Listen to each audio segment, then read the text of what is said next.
Ja tere õhtust, tere tulemast, nagu Arvamusfestivalil kombeks, siis kui arutelud läbi saavad, siis kutsume viivuks ka Eesti Parlamendierakondade esimehed siia Vallimäele, et rääkida nii praegustel aktuaalsetel kui ka võib-olla tulevikus väga aktuaalsetel teemadel. Ja täna juhivad seda debatti Grete Arro ja mina olen Mirko Ojakivi. Tere õhtust! Tõepoolest, just parlamendierakondade esimeste debatt on olnud alati Arvamusfestivali grande finaaleks ja nii ka sel aastal. Pooleteise tunnise debati vältel puudutame me olulisi Eesti ühiskonna teemasid. Me räägime julgeolekust, me räägime ebavõrdsusest eri nurkade alt ja me räägime kliimamuutusest tekitatud põgenikevoolust. Ja ütleme tere ka kõikidele nendele, kes on siis debati peakangelased. Tere tulemast, Reformierakonna esimees Kaja Kallas.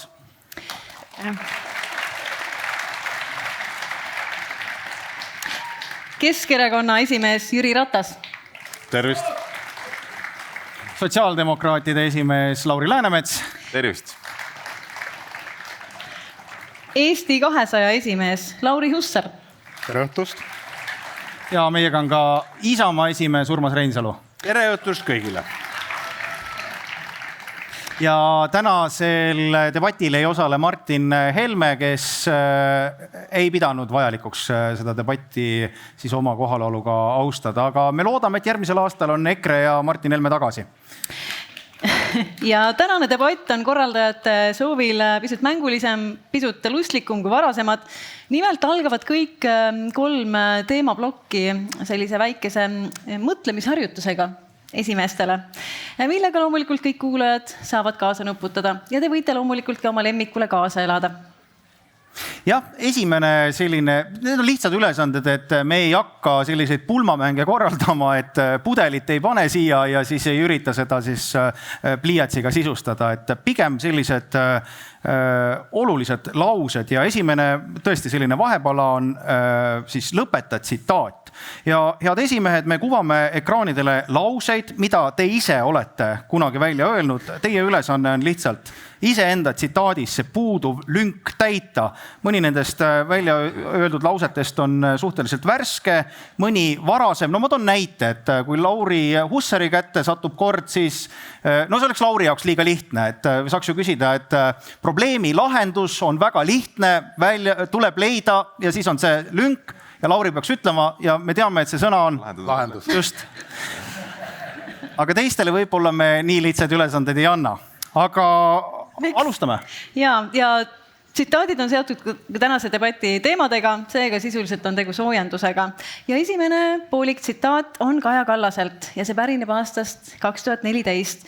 Ma siis loen pooliku tsitaadiga ette ja seejärel on kõigil aega. Teised võivad ka pakkuda peale Kaja, et mis see puuduv sõna on ja võime vaadata nüüd ekraanile. Nii, ja puudu on siis sõna tsitaadi algusest ehk siis lünk. Neid inimesi ehk siis vaesuses elavad inimesed ei aita reaalselt. Neil puuduvad sotsiaalsed oskused ja see ei aita neid sealt välja. Maksu langetamine, ma arvan. Ei, see on Kaja Kallase kord. Reinsalu, see ei ole teie lause. Teised tahaks öelda ju. Mis see kontekst on, et ma ennem just siin rääkisin, kuidas esimesel Arvamusfestivalil oli minu modereerida debatt, kui kallis on vaesus. Ja seal oli väga palju erinevaid teemasid, aga ma just mõtlen, et mis osa see võib olla. Ma arvan, et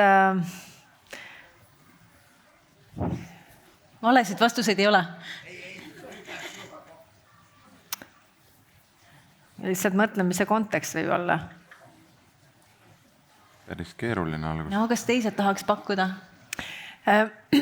Ma arvan, et see teema seal arutelus oli just see, et tihti on ka selliseid olukordi, kus puhas nagu raha juurde andmine ei anna. Õige vastus on kõlanud. Suurepärane. Jah, et sotsiaalsed oskused just selle mõttes, et sa seda raha oskad ka planeerida ja kasutada õigeteks asjadeks. Nii, Urmas Reinsalu, teie lause.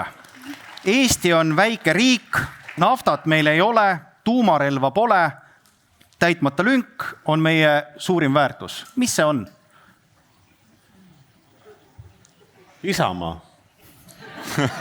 Urmas, Isamaa. Ega see ei ole ka vale mõttekäik, mis Jüril peas on. On teil veel Isamaa on pakkumisi? meie suur rahvuslik vara, aga ma arvan, et ma võisin seda öelda ehk välisministrina ja ma arvan, et see võis osundus olla sellele, et ma pidasin silmas rahvusvahelist õigust.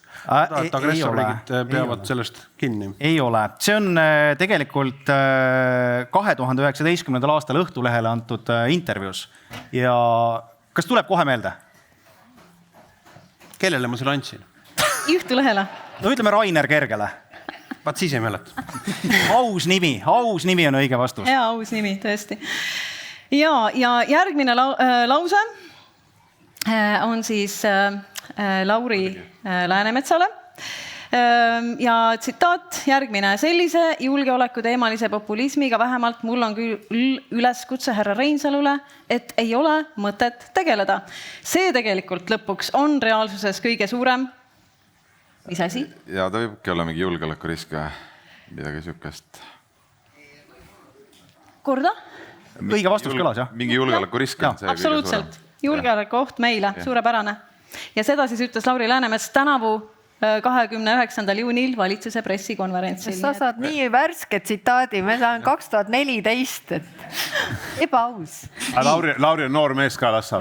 Lauri Hussar. Aga minu silmist libises see tsitaat küll meelde, ma ei tea, kui see oli 29. juunil. Urmas, me päris pikalt veel arutlesime sellel teemal, nagu edasi-tagasi see palju võrkesse. Vaata, nii see mälu toimibki. Lauri Hussar, teie tsitaat. No lisaks akuutsete kriiside lahendamisele peame mõtlema, kust tuleb uus tase, et me saaksime öelda tulevikus, et me saime enne täita lünk ja siis rikkaks. Ma isegi tean seda vastust. Minul on see õnn, et see on suhteliselt värske tsitaat. No just. Et enne me saame targaks ja siis rikkaks. Õige, jaa. Vaatame ekraanile, kas see on õige? On, jaa. Ja viimane tsitaat Jüri Rataselt, mulle väga see tsitaat meeldib. Pean oluliseks, et Eesti ei saaks lünk piduriks. Uutele maksudele. Proovime veel. Kõlab nagu midagi suurt. No mis mulle võiks meeldida? Maailma piduriks. Ma ei tea, mingi keskkond, kliima. Ja vaatame ekraanile, mida kliimakava piduriks. Wow. Nii, see väike vahepala on läbi. Ma tänan, selliseid väikseid, kiireid sutsakaid tuleb veel ja õige vastus oli siis 2021. aastal tõesti Jüri Ratas ütles sellise lause. Ja enne kui me läheme nüüd põhiteemade juurde, no täiesti alustuseks, klaarime ära ühe väga akuutse asja. Et Urmas Reinsalu tsitaat, ma kordan seda, peaminister esitas eile, see neljapäeval Aktuaalses Kaameras väga tõsise süüdistuse, et varem võis olla tavapärane rahaga kauplemine seaduste väljakuulutamise üle, kuid praegu see aktsepteeritav pole. Peaminister peab oma sõnadest vastutama ja andma selgituse. Ma arvan, see selgituse võimalus ongi, et Kaja Kallas, mida te mõtlesite, kui te rääkisite sellest, et varem võis selline tegevus olla aktsepteeritav? Kas see on toimunud või te rääkisite hüpoteetilisest millestki, mida ei ole toimunud? Teate, mina olen siin igal juhul härra Reinsalust tunduvalt lühemat aega olnud poliitikas. Ja see, kuidas asjad käisid vanasti, sellest võib rääkida Reinsalu teile pikalt. Ja seda võiks küsida tema käest. Eriti salapärane vihje. Ei, lihtsalt see, kuidas asjad on käinud, mina olen siiamaani oma tööelus olnud kauem advokaat, kui ma olen olnud poliitikas ja see on mind ilmselgelt teinud outsideriks nendes teie mängudes. Aga see, kuidas asjad on käinud, sellest sa võid pikalt rääkida. Minu meelest on näiteks hästi huvitav on see, et Urmas on juhtinud riigieelarve kontrollikomisjoni pikalt ja ka siis, kui oli näiteks joogid autosse skandaal. Arvake, kas korra see komisjon arutas joogid autosse skandaali, kui tegemist oli ikkagi riigi raha väärkasutusega ja see oli suur skandaal, mis oli ajalehtede esikülgedel. Kas Urmas Reinsalu võttis selle üles? Ei võtnud kordagi, mitte kordagi. Ja võib-olla võiks küsida, kuidas on asjad käinud. Aga selles asjas saabus ju selgus. Sina ise lekitasid selle oma kalli koalitsioonipartneri peale, tassis need andmed lehtedesse. Et selles asjas saime ilusa selguse. Nüüd on väga huvitav, panite tähele, kuidas peaminister keeras asja tagurpidi välja. skandaal käib, mida lehtedes kirjutatakse ja korraga selles skandaalis sai hoopis minu skandaal. Et mina pean aru andma korraga, et mis mina varem olen teinud. Õige on see, et ma olen olnud aastaid Lennart Meri kantselei direktor ja mina ei mäleta sellest ajast, et Lennart Meri ajal oleks ükskõik millise valitsusega niisugusi süüdistusigi esile kerkinud ammu, et oleks midagi aset leidnud. Et me ei saa nagu oma riiki laiali pihustada nagu peenrahaks, et me esitame mingeid tõendamata vihjeid ja nii-öelda niisuguste vihjetega külvame kahtlustusi oma riigi autoriteedi suhtes. See on, ma arvan, põhimõtteline probleem minu jaoks. Puhtteoreetiline küsimus, Reinsalu, et kas esmaspäeval ka Urmas Reinsalu peab hakkama andma siis ütlusi selles komisjonis, mida juhib Urmas Reinsalu? Praegu ma sain aru, et peaministri ettepanek oli ka Urmas Reinsalu kutsuda. Võiks küll ju. Võiks tegelikult. Kuidas on asjad käinud? Küsime. Jaa, mul ei ole midagi selle vastu, kui proua peaminister esmaspäeval esitab ka mulle küsimusi. Tal on see täielik õigus ja ma kindlasti annan ka vastuseid, aga mitte vihjeid. Et küsimus on, et praegu on liiga palju olnud vihjeid, liiga palju viiteid mingitele nurgatagustele asjaajamistele. Kuidagi nagu veidikene niisugune Vene aja kultuur või nagu postsovetlik kultuur tuleb hiilides tagasi. Ja ma arvan, et me proua peaminister võtame sellele üheskoos natist kinni. Ärme lase seda juhtuda. Ja siin on saabunud väike täpsustus, et seda joogid autosse skandaali olla Odinetsi komisjon arutanud, et meil siis on Riigikogus nimelised komisjonid. Aga mitte Urmas Reinsalu, kes on arutanud kõiki vaktsiini teemasid, mis ei ole üldse riigi eelarve kontrolli komisjoni selliselt puutunud või piirangute küsimusi või igasugused asju. Kõike, absoluutselt kõike, mis lehtedes on, Urmas Reinsalu komisjon arutab, välja arvatud joogid autosse skandaal. Ja ma võin teile öelda, miks ta ei ole seda arutanud. Sellepärast, et ta oli ise selles väga selgelt osaline ja sellepärast... Milles osaline? Lugupeetav peaminister. Selles mõttes, et kuidas minu autosse ei tassitud mingeid jooke. Lugupeetav proua peaminister. Paluksin sellistes... Ma saan aru, et see on praegu Eesti riikluse keskkonnas. Te püüate sellest teha põhiküsimust, aga see on joke, ütleme teile. Meil on ilus eesti keel muideks Eestis, et joke on inglis keeles, et see võib-olla ei sobi Isamaa esimehele. Ma saan aru, et me ei saa esimese teema juurde minna, sest nagu ikka ühes heas foorumi saates, näpud kõigil püsti. Et minul Riigikogu esimehena on väga hea meel, et keset suurt suve Riigikogu teeb tööd, Riigikogu komisjon teeb tööd ja ma loodan, et komisjon siis selgitab välja, et mis seal siis täpselt toimus ja pärast seda me saame jätkata juba debatiga, et kuidas neid põhiseaduslikke institutsioone siis rahastada ja mil moel see võiks kukkuda välja siis selliselt, et aasta keskel ei peaks raha juurde küsima tulema. Nii, teeme pisikesed repliigid, sest Ratase nime ma saan aru ka sai mainitud ja siis Läänemets annab ka juriidilise hinnangu. Ma arvan, et see, mis sa Lauri ütlesid, sul on nagu hea meel, et Riigikogu saab praegu tööd sellel teemal. Tegelikult minul ei ole üldse hea meel, et Reformierakond taas oskuslikult kõikide maksude, automaksude, kõikide tohuvapohu valguses on toonud välja mingisuguse täiesti nagu ühelt poolt mõttetu skandaali Stenbocki maja ja presidendi kantselei vahel, teeb presidendi kantselei süüdlaseks ja minu meelest kokkuvõttes see on nagu tõsine nagu mainekahju Eestile. Mida see president peab tegema? Istuma seal Kadrioru pargis, vaatama pilvi ja heal juhul võib jalutada oma roosiaias. Et see ei ole nagu presidendi funktsioon. Ongi funktsioon tegutseda ja valitsus ütleb, et ei, selleks me teile täna vahendeid ei anna ja tehakse veel süüdlaseks kogu kantselei, et küsitakse raha allkirjade vastu. Minust täielik absurdsus tipp. Aga Reformierakond saab öelda, et näed, me oleme oma probleemidest tulnud ilusti välja. Nendest me ei räägi keegi. Mulle tundub, et me võime järgmised 1,5 tundi sellel teemal peatuda, sest mulle tundub, kirge on rohkem kui rubla eest. Aga me ei tulnud siia täna ainult nalja tegema. Klaarime siis, Lauri Läänemets, te tahate üks repliik ja siis Kaja Kallas võtab selle teema kokku, sest ma saan aru, et tegelikult see teema on esmaspäeval, peateema Reinsalu komisjonis. Jah, nii ta on. Ja, et minu arvates on niimoodi, et see selgus seal üht või teistmoodi nagu oleks võimalikult kiiresti vajalik on ju, et kõige hullem asi, mida me teeme, me tegelikult õõnestame nagu presidendi institutsiooni. Nii nagu ükstapuha, kes ühelt või teiselt poolt vaidleb, siis seal on nagu väga oluline institutsioon, mis peaks tegelikult ju erakondade vahel nagu tasakaalu looma on ju. Et see vastutus on mõnes mõttes täna nagu võetud poliitikute kätte, mis ei ole enam nagu presidendi käes, et ma tahaks loota, et me saame selle teema nagu maha, et meil on palju olulisemaid asju, millest me täna siin debatis rääkima hakkame. Nii, ja Kaja Kallas 2 lauset. Ma tahan ka seda öelda, et meil ei ole presidendi kantseleiga mingeid tülisid ja ma saan aru, miks opositsioon tahab seda asja üleval hoida, et tegelikult see asi on ju äärmiselt selge.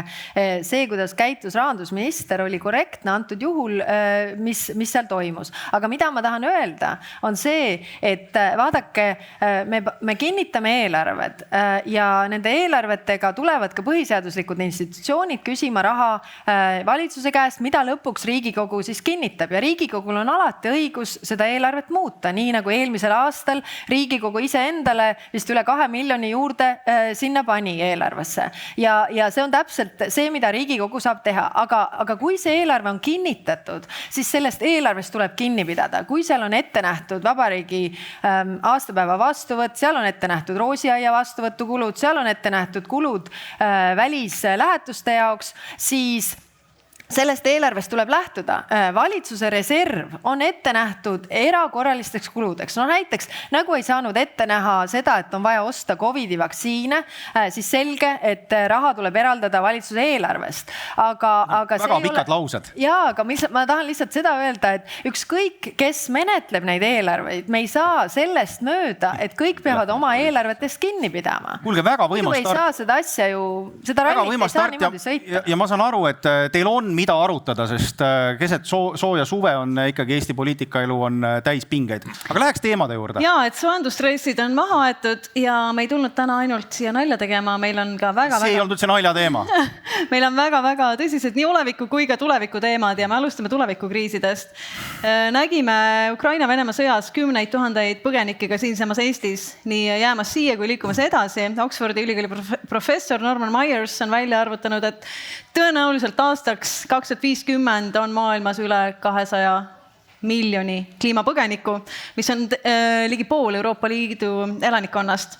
Ehk siis inimesed, kes on sunnitud kodust lahkuma sellepärast, et see kodu ei ole enam elatav inimestele. Ja on teada ka fakt, et inimesed saavad kannatama kliimamuutuste all need inimesed, kes sellesse loomulikult vähim panustavad. Et tegu on seninägematu tragöödiaga ja see paneb ka kogu Euroopa Liidu ja ka meid väga suure rändekriisi ette. Milline on Eesti strateegia? Kuidas me selleks valmis oleme? Kuidas me selleks valmistuma peaksime? Ja millised on meie poliitilised valikud? No kuna meil on siseminister ikkagi ju laval, siis kuidas Eesti valmistub selleks kriisiks, et mis on Siseministeeriumi tegevusplaanid? Ja ma võin öelda, et Siseministeerium või Eesti ei valmistu selleks, et võtta vastu 200 miljonit põgenikku, kindlasti mitte on ju. Et pigem on seal nagu suur, see teema nüüd nagu hargneb või läheb hoopis nagu isegi sellest immigratsioonist ju välja. Et küsimus on ju miks, pigem mina ütleks, et on ikka kliimateemad, on keskkonnateema ja ta on majandusteema hästi palju. Et immigratsioon lõpuks on selle tagajärg, et jah, suure tõenäosusega me peame nende tagajärgedega tegelema. Ja maailmas on veel muideks paiku, kus kohta need inimesed liikuda saavad, mis muutuvad paremaks nii-öelda elamise koha pealt. See on näiteks terve nagu see Venemaa osa, mis on nagu asustamata, et me ei pea ainult Euroopa poole vaatama. Aga pigem minu arvates me peaks nagu tegelema sellega, et üldse sellist keskkonnamõju ei oleks. Sellega me tegeleme, me oma ambitsioone ju nagu suurendame. Tõesti, ma ütlen ka, et minu arvates aeglaselt, aga ikka nagu visalt sinnapoole see on nagu valitsus liigub, aga nagu ma ütlesin, ta ei ole ainult nagu keskkonna küsimus, ta on hästi palju nagu majandusküsimus, ta on hästi palju majandusmudeli küsimus ja kui me mõtleme, et kuidas tänane nii-öelda nagu see majandusmudel on üles ehitatud, see on nagu sellistele kasvunumbritele üles ehitatud on ju ja kasvu saad hästi palju ju sellest, et kui sa me suhteliselt palju võtame nagu neid loodusvarasid, tarbime ära on ju ja läheme nagu kasvu peale, et võib-olla peaksime nagu seda üldse nagu jutt peaks olema sellest, et kuidas me seda majandusmudelit muudame, et see võiks olla nagu arengule üles ehitatud, see võiks olla inimeste heaolule üles ehitatud, siis me vaataks üldse seda maailma teistmoodi, aga tõsi, Eestis seda debatti sellisena nagu pole olnud ja võiks minu arvates olla. Väga hea, me peame seda. Aga Kaja Kallas, kas on olemas võimalus, et äkki see kõik jääb tegelikult ära, et tõesti need inimesed Afrikast, Araabia poolsaarest, et nad ei taha tegelikult Euroopasse tulla, et nad ei taha Eestisse tulla? Nad lähevad Venemaale nagu Läänemets lootis. Esiteks muidugi, mis on murettekitav, on see, et Eesti on kõige kliimaskeptilisem riik üldse Euroopas siis, et tegelikult meil siin ei usuta nendesse asjadesse ja seetõttu võib-olla ei usuta nende asjade pakilisusse. Et siin on kindlasti meil kõigil põhjust endale otsa vaadata, ka meedial ma arvan, et nendest teemadest nagu rohkem rääkida. Et see risk on, et tõesti need kliimapagulased ju või inimesed, kes põgenevad, neid on järjest rohkem ja see rändesurve, mis praegu on Euroopale, on kordades suurem, kui ta oli 2015. aastal. Ja Euroopa Ülemkogus, kus siis on peaministrid, me sellega väga põhjalikult tegeleme. Meil on Itaalia uus peaminister, kes on selle teema endale väga võtnud ka südame asjaks, et kuidas neid olukordi lahendada, kuidas lahendada seda olukorda, et aidata neid inimesi seal, kus nad on, et nad ei tuleks Euroopasse, sest et me ei pea sellele rändesurvele vastu. See on meie haavatavus, mida meie vaenlased teavad ja seetõttu nad seda relva ka meie suhtes tahavad kasutada. Me ei räägi ainult nendest inimestest, kes tegelikult põgenevad, kuna nad ei saa seal enam elada, vaid me räägime tegelikult ka kõikidest nendest vahendajatest ja nii-öelda halva kavatsustega inimestest, kes tahavad seda kõike ära kasutada ja näiteks üle Valgevene piiri või võib-olla tulevikus ka üle Vene piiri neid inimesi siia suunas nii-öelda suruda ja see on kõik suur probleem, millega me peame kollektiivselt tegelema, et mitte ainult üksi me sellega hakkama ei saa. Reinsalu, laias laastus on ju kaks valikut, kas eitada probleemi ja loota, et ehk läheb üle ja ei tule, teine võimalus on tegutseda, et kumb see teie plaan on? Tegutseda loomulikult. Ja mida teha tuleb? Mis need esimene ja teine samm on? Esimene ja selge samm on see, et Eesti peab säilitama täieliku suveräänsuse migratsiooni ja rände küsimustes. Meie ise peame otsustama, keda me siin näha tahame ja keda me siin näha ei taha. Küsimus ei ole ainult nii-öelda kliimapagulastes. ÜRO rahvastikuprognoosi järgi on aastaks 2100 Aafrika kontinendil elab üle 4 miljardi inimese. Euroopas elab ligi 10 korda vähem inimesi 2100. aastaks. Mis tähendab tegelikult seda, et see rändesurve saab olema paratamatu. Ja meie küsimus on selles, et me ütleksime selgelt, et me ei võimalda seda rännet oma territooriumile ja teiseks, et me seisame Euroopas selle eest, et Euroopa oleks võimeline oma piire kaitsma. Nüüd küsimus oli rändes. Küsimus sellest, et me kindlasti peame vältima seda ja kui vajadusel, kui on mingisugused kokkuleppeid tehtud, neid ka üles ütlema, mis seovad meid üle-euroopaliste kvoodiskeemidega. Valitsus kiitis heaks selle aasta kevadel Euroopa kvoodiskeemi põhimõtte, mille järgi hakatakse nii-öelda ümber jagama siis pagulasi sellise loogikaga, et kui riik keeldub põgeniku vastu võtmast, siis riik peab oma eelarvest maksma teatud summa. See on täpselt sama, mida teie kinnitasite, kui te olite valitsuses. 20 000 eurot. Ma arvan, et niisuguste skeemide peale minek ei ole ratsionaalne, niisuguste summade peale keegi ei ole mingit vekslit jaganud varasemalt. Nii et minu seisukoht on, et migratsiooni küsimustes Eesti ei tohi hakata vibama ja võtma endale kohustusi, mis võimaldavad seda rännet meie suunal tekitada. See surve tuleb mitmetest rändesuundadest. Eesti on olnud suuremeelne maa ja see on meie ühiskonna otsus olnud, et me oleme praegu pelgupaika ja varjupaika pakkunud Ukraina inimestele. Eesti on olnud väga suuremeelne maa ja ajutiselt selle sõja ajal me nendele inimestele seda varjupaika pakume. Aga see on minu vaates selge ja erakorraline erandjuhtum. Seda ettekujutust, et nii pagulaspoliitikas või migratsioonipoliitikas selles kujuneb välja tava, ei, seda ma arvan ei ole.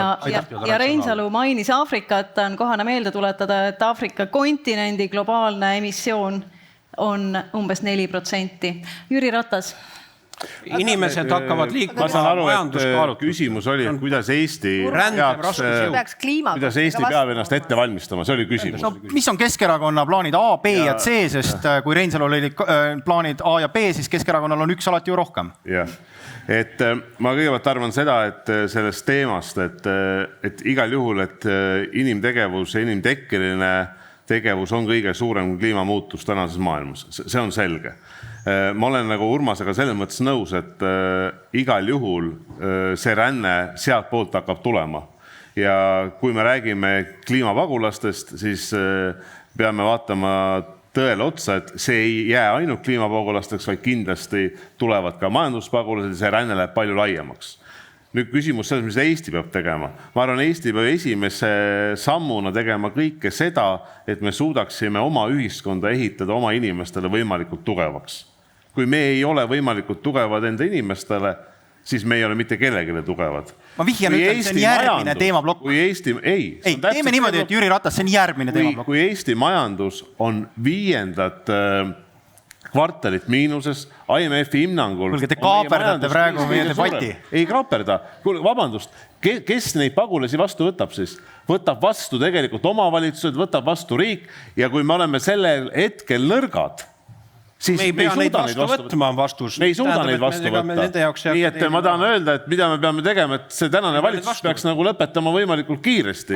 Et Eesti ühiskond saaks oma inimestele pakkuda võimalikult kindlat turvatunnet. Me saime vist sellest plaanist see ilusti aru. Väga hea. Lauri Hussar, aga Eesti 200 programm ja ka teie valimisprogramm, need on tuntud pika plaani nime all. Sellest Eesti ja maailma ees seisvast probleemist tegelikult juttu ei olnud. Mis siis teie plaan on? Kas teil on see plaan? Eesti 200 plaan on keskendunud enne kõike sellele, et kuidas läbi viia rohepööre, kuidas kliimamuutustega võidelda ja kuidas Eesti võiks siis väikese riigina küll siia panustada. Et ma toon ühe näite, mis mulle väga hinge läks 2 nädalat tagasi. Ma käisin perega Kataloonias reisil ja kõik, kes on seal käinud, on kindlasti käinud Barcelonas ka Montjuïki kuulsaid purskkaeve vaatamas. Ja tänane enam ei purska, sellepärast, et Kataloonias ei ole piisavalt vett ja see veepuudus on muutunud juba nii krooniliseks, et lisaks purskkaevudele ei toimi ka enam väga paljud kaevud ja ka Hispaania hakkab vaikselt kõrbestuma, et see kliimamuutustega tegelemine on kindlasti üks olulisemaid küsimusi, millega meil tuleb lähiajal tegeleda ja mul on väga hea meel, et tänase valitsuse koalitsioonileppes on ka meil mitmed väga olulised sammud ka energiapoliitikas ja ringmajanduses, mis otseselt nende teemadega tegelevad, aga mis puudutab nüüd pagulaste teemat, et siis minu hinnangul Eesti üksi ei saa ju selle teemaga tegeleda ja siin nii-öelda ennast suveräänina kehtestada, et me peame ikkagi vaatama seda laiemat pilti ja siin me peame väga selgelt koos Euroopa Liiduga mõtlema, kuidas lahendada seda probleemi nii, et see rändesurve ei läheks meie piirkonnale liiga suureks, et meie tegevused ka väljaspoole, kas siis abi, toe või ka arenguabina oleks sellised, et seda rännet ja seda potentsiaalset rännet võimalikult vähendada või seda ka keskkonnaprobleemi sealmaal lahendada. Lisaks loomulikult meil tuleb tegeleda kliimadiplomaatiaga selleks, et selgitada nendele riikidele, kes täna piisavalt ei panusta kliimaeesmärkide täitmisesse, et nad hakkaksid rohkem selle probleemiga tegelema. Aga kes need meie sõbrad siis Euroopa Liidus on, kui me mõtleme selle peale, et meie huvid oleks kõige paremini kaitstud, et kas Reinsalu, ma saan aru, teil on ühed sõbrad, Kaja Kallasel teised sõbrad või? Ma mõtlen, kui teie räägite seda, et meie esimene tegevus peaks ikkagi olema see, et need inimesed ei saabuks siia. Et Poola, kui palju selliseid riike veel on? Ja kas me peaksime nendega tegema koostööd või kuidas te näete seda? Riikidel on elulised huvid ja meie eluline huvi on, et eestlased jäävad siin maal enamusse. See on meie eksistentsiaalne poliitiline huvi. Sest meil on eraldi kliima. Rände küsimustes. Küsimus on selles, et ettekujutus, lugupeetav saatejuht, ettekujutus, et me suudame lahendada ära kõiki gloobuse probleeme nagu Kristus 2 röövli vahel, ma arvan, ei ole vastutustundlik. Aga ometi sa arvad, et rände küsimuses sa suudad üksinda lahendada? Küsimus on selles, et ettekujutus, et me suudame globaalselt seda rändesurve küsimust lahendada üksi ära, loomulikult ei ütlesid, et üksi peame lahendama. Meie küsimus on selles, et me peame säilitama kontrolli, kes meie territooriumile tuleb. See on lähtekoht. Teine küsimus on loomulikult, et Euroopas oleks võimalikult konservatiivne rändepoliitika. Ega Euroopas, ja siin ma olen teise küsijaga nõus, on väga palju ju ka poliitilisi jõudusid ja ka riikide poliitilisi käsitlusi, kes käsitlevad rännet positiivse fenomenina, et sellest on võimalik tekitada tegelikult tööjõukriisile lahendust, see toob tegelikult kaasa nii-öelda majanduskasvu. Sellesse filosoofiasse, ma ütlen, ei usu selle loogikaga. See on vale eeldus. Aga Lauri Läänemets, kui me näeme ikkagi, et meil on rahvastikukriis, kas see võiks pakkuda leevendusi meie tööjõuprobleemidele ja kas me võiksime olla selles mõttes paremini valmis, et see lahendaks ka meie ühiskonna ees seisvad probleeme? Ta võib-olla natukene võib lahendada, aga ta tekitab teatud teisi probleeme juurde, on ju, et kultuurilised, sotsiaalsed, julgeoleku või turvalisuse teemad, on ju. Noh, muidugi Urmas Reinsalu nagu ettekujutus on see, et me ehitame Hiina müüri vist nagu Eesti piiridele ja siis on kõik nagu hästi ja ma tahaks öelda, et see on nagu suur viga, noh, me oleme energeetikas seda teinud Eestis, on ju, et noh, nüüd mulle tundub, et keegi tahab teha siin siis kogu selle kliimateemas, et me nagu eitame, me ei taha rääkida sellest kliimamuutustest, vaid räägime lihtsalt sellest tagajärjest. Ränne on tagajärg. See on kõige viimane nagu asi ja kui sa hakkad tegelema mitte probleemiga, vaid tagajärjega, siis sa ei lahenda mitte kunagi probleemi ära. Ja me räägime hästi palju nüüd, ma ei tea, aafriklastest, ma ei tea, kellest siin teisest, aga tegelikult esimesed kliimapõgenikud tulevad ikka Euroopast, nad on jõukad inimesed, neil pole võimalik Lõuna-Euroopas enam elada, neil on piisavalt palju raha, nad ostavad on ju siia koha, et ega see protsess on hakanud pihta, on ju, ja vaat see jõukus nüüd hakkabki, noh, see nii-öelda ebavõrdsus või see probleem, mis kogu sellesse kliimateemasse sisse lööb ja millest sõltub väga palju, kuidas me üldse nagu seda küsimust lahendada saame, on see, et siin on vaja solidaarsust. Ehk siis kui Eesti või Euroopa mingeid otsuseid teeb, siis paljud ettevõtted, paljud inimesed, paljud piirkonnad peavad millestki loobuma, ei saa enam neid asju niimoodi teha, mis tähendab, me ei saa öelda ega teha seda nii, et nüüd teeme, ma ei tea, Ida-Virumaal enam neid töökohti ei ole või seal seda ei tee, on ju, et me ei saa neid üksi jätta, me peame vaatama, et me siis nii-öelda kogu ülejäänud ühiskonna või kogu ülejäänud maailmaga võtame neid kaasa, samamoodi nagu Eestis, samamoodi Euroopas, samamoodi seal tegelikult Aafrikas peab ka vaatama, on ju,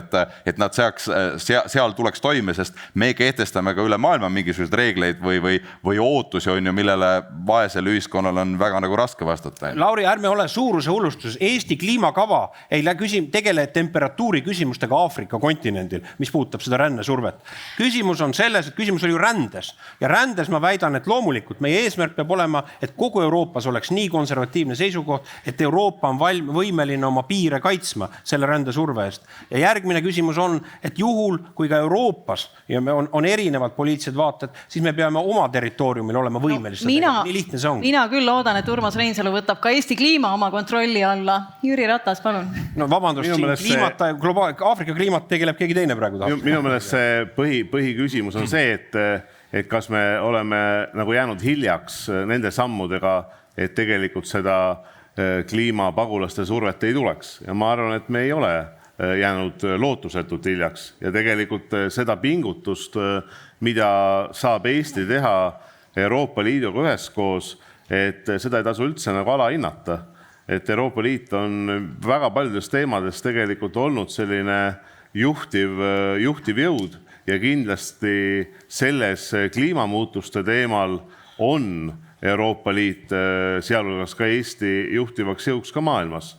Kas me suudame sellega kaasata Hiinat, Indiat ja nii edasi, noh, see on tõsine väljakutse. Siiamaani pole piisavalt hästi suutnud. Ma arvan, et hiljaks pole jäänud ja nende pagulaskvootide osas ma ütlen nagu enda kogemuse pealt Euroopa Liidu tasandil, et ma ei usu, et Euroopa Liidus, kui oli saatejuhi küsimus, et Urmasele, et kes on need liitlased, siis ma arvan tegelikult Euroopa Liidus täna on juba ütleme pool riike, kes ei ole mitte mingil juhul selliseid kvoote nõus kokku leppima ja kuna on konsensuspoliitika selles teemas, siis tegelikult tuleb ausalt öelda, et selles ei suuda Euroopa Liit kokku leppida. Lauri Hussar. Tahtmata üleüldse teha viidet tuumaenergeetikale, aga ma pean sellest meile kõigile tuntud raamatust siiski selle ühe väikese lause laenama, et Eesti on väike, aga meie jõud on suur, et ka Ukraina abistamine on väga selgelt seda tõestanud, et Eesti panus Ukraina abistamisel oli selline, et see tõmbas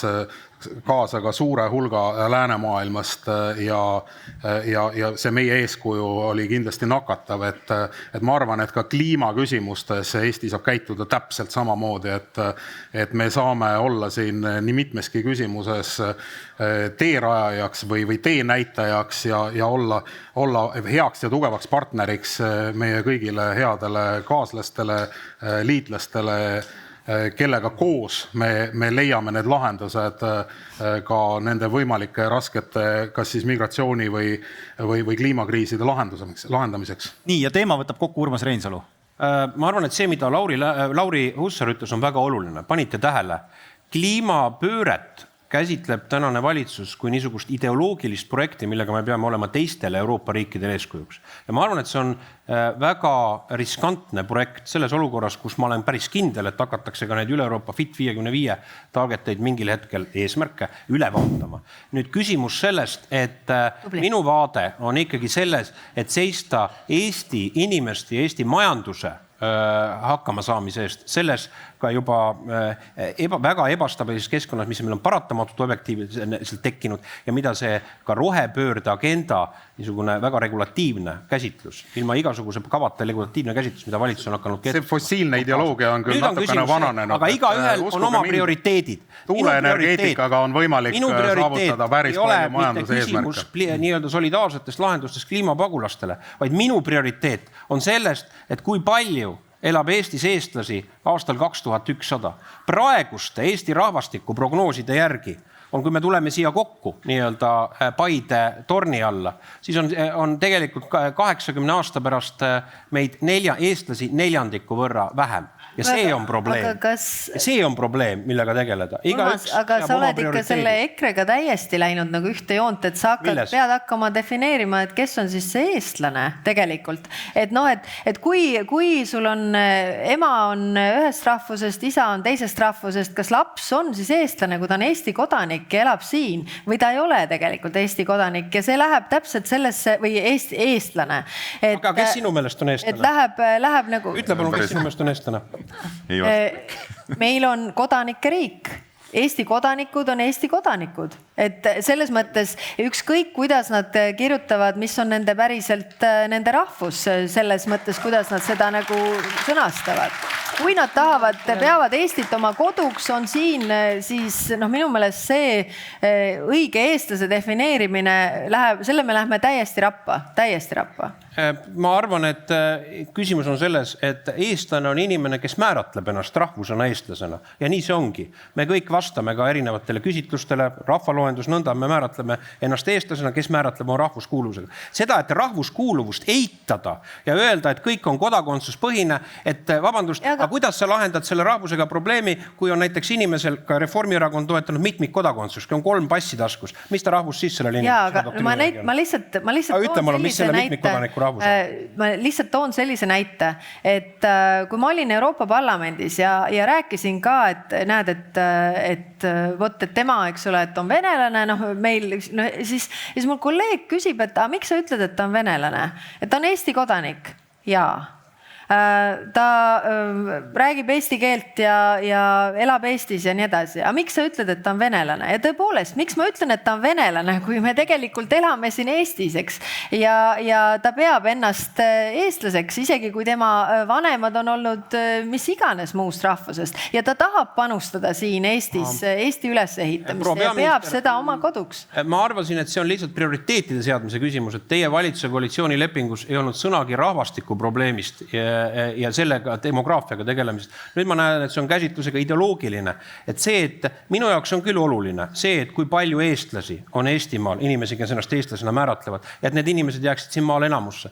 Kui teie loogika järgi on, et see on lihtsalt kodakondsuspoliitika küsimus või nii-öelda rändepoliitika küsimus, siis ma arvan, et me defineerime seda asja põhimõtteliselt. Aga sa ju ei lase inimestel ise defineerida ennast, vaid sa ikkagi kavatsed minna sinna ja räägid sellest, ütled, et kes on õige eestlane. Ja lõpuks. Näiteks, et kui meil on praegu siin Ukraina põgenikud ja mõned neist jäävad siia ka pärast seda, kui see sõda lõpeb. Neil sünnivad lapsed, need lapsed saavad Eesti kodakondsuse, teevad kõik eksamid ära ja nii edasi. Et kes nad siis on? Sinu käsitluse järgi nad ei ole siis nagu Eesti inimesed. Ärme hiili kõrvale. Küsimus ei ole Eesti inimestes. Inimesed on ka, Eestis elavad inimesed on ka välismaalast, kes siin püsivalt elavad või ajutiselt. Küsimus on ju selles, et inimene määratleb oma identiteedi ja üldiselt oma emakeele järgi oma rahvust. Mind üllatab, et proua peaminister seda eitab. Loomulikult, mis selles siis halba on, kui on Ukraina emakeelega üles kasvanud peres, lapsed ütlevad, nad on ukrainlased ja kui nad siin ka Eestimaal elavad. Et selle käsitluse järgi, aga kui neil on Ukraina pass taskus, siis sinu järgi nad on tegelikult on ukrainlased ja selle järgi, kui nad on korraga samal hetkundil, kui nad saavad. Sina tahad defineerida õiged ja valed. Ei, proua peaminister, te panete mulle sõnu tuhu, mida ma olen väitnud. Mina ütlesin selgelt, inimene ise määratleb oma rahvuse. See on minu lähtus. Saavad ka... Aga rahvus ei ole sama, mis on tegelikult õiguslik staatus. See on see küsimus. Tõmbame nüüd sellele teemale joone alla, sest mulle tundub, et me oleme kliimateemade juurest jõudnud juba kodakondsuspoliitika alusteni. See on hoopis teine teema ja võib-olla järgmisel aastal terve blokina.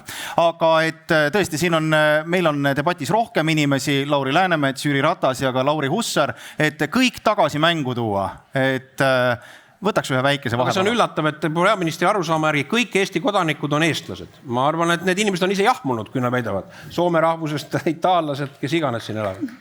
Nii, aga numbrimäng on meie järgmine mäng. Grete tutvustab mängu. Jaa, jälle väike vahepala, tuleme rände ja kliimamuutuste juurest ära. Ja kuna järgmine teemaplokk puudutab võrdsust ja ebavõrdsust, siis me vaatame esmalt otsa statistikale, mis seda arutelu hakkab raamistama. Ja see on hea võimalus publikule kaasa mõelda, kas teie teate õigeid vastuseid. Ja esimehed, teie ees on iPadid. Ma võin teid aidata, me võime avage iPad ja ma võib-olla näitan igaks juhuks rahvale ka. Te hästi ei näe, aga põhimõtteliselt on siin fotogalerii, kus on erinevad numbrid, siin on õiged ja valed vastused. Ja kui siis vajutab esimees ühe pildi peale, ta arvab, et see on õige number vastavale küsimusele, siis see läheb siis suureks. Aga tõesti, need on lihtsad küsimused. Näiteks esimene küsimus kõlab nii lihtsalt kui mis on Eesti keskmine brutopalk 2023. aasta märtsi seisuga, et tehke valik, valikud on väga lihtsad. Eurodes, jah. Kas peab rahvale näitama? Nii, aga näidake rahvale ka, jah? Just. Nii on. Nii. Siin on kusjuures... Mul on vale, mul oli see õige, see läks ise. Ma panin õige, aga meil ilmselt läks näpp vastu siin teist. Aga see on tõesti siis märtsi seisuga, et mulle tundub, et teised on Statistikaameti tulemused natukene valesti pähe õppinud. Kaja Kallasel õige vastus. Saame aru, miks ta on peaminister. Järgmine küsimus, mitu eurot saab Eesti mees keskmiselt tunnis rohkem palka kui Eesti naine? Otsige välja vastus. Viimase mitu eurot Eesti mees keskmiselt tunnis rohkem palka kui Eesti naine.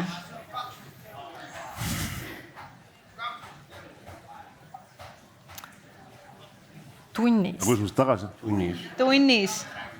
Mirko ja mina, tund aega. Kumb saab rohkem? Kui palju rohkem? See oli üpris õel, aga kuna ma olen kultuuritöötaja, siis ma pean olema kauem tööl. Ei, no sina saad varsti juba koju kotile minna, mina pean siin tükk aega rähklema. No, kas tuleb? No näidake rahvale. Assa pagan, teil on lootust. Õiged vastused ka on lauas. 1,2. 1,5 on õige vastus. Ehk siis aastast 2021 need andmed pärinevad. Meeste keskmine brutotunnipalk 10, naistel 8,5 eurot. See on muideks madalamaks läinud nüüd, sest et ennem valimisdebatt just oli see ja see tegelikult me oleme teinud seal korraliku spordi. Jah, me oleme endiselt väga halvas kohas selles osas, aga tegelikult see ei ole enam aga ma ei mäleta seda kahjuks seda õiget numbrit. Järgmine küsimus. Mis on Eesti suhtelise vaesuse määr? Küsime siis protsenti. Suhtelise, mitte absoluutse. Suhtelise.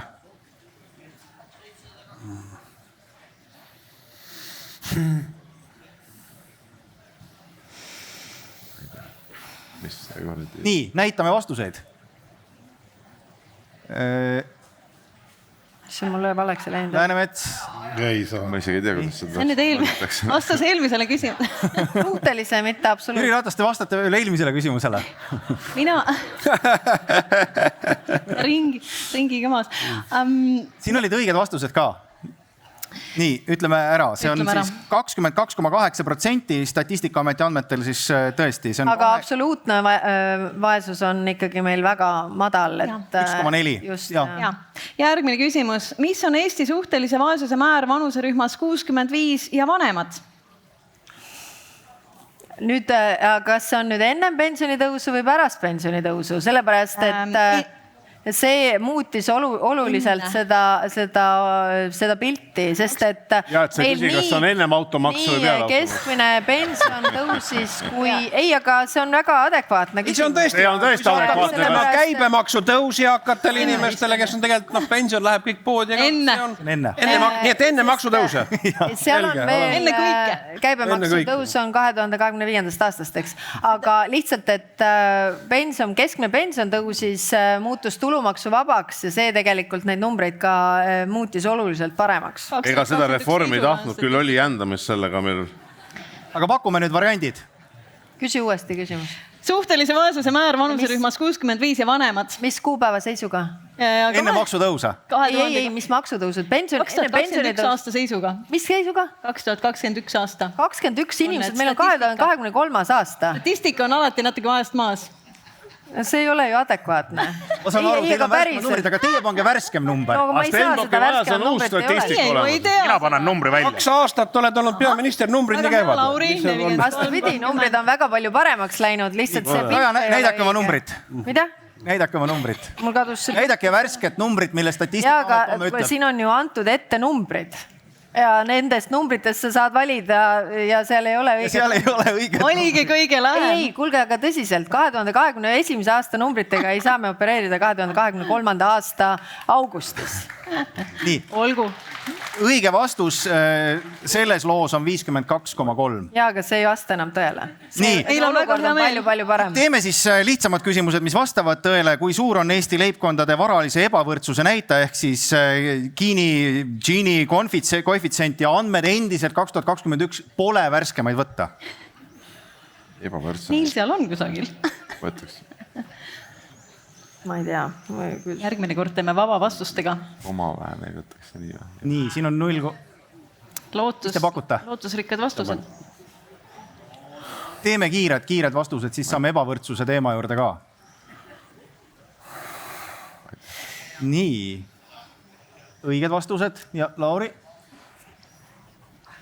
Ka viimane lõpp oli õige, siin on, siis ma saan aru, natuke vananenud andmed. Natukene lootusrikkad, jah. 0,71. 0,71. Nii ja viimane. Ja mis on õpetajate töötasu alammäär? Need on nüüd hästi uued andmed. Hästi uued. Õpetajate töötasu alammäär. Ja taaskord enne automaksu. Mõned andmed on meil uued ka.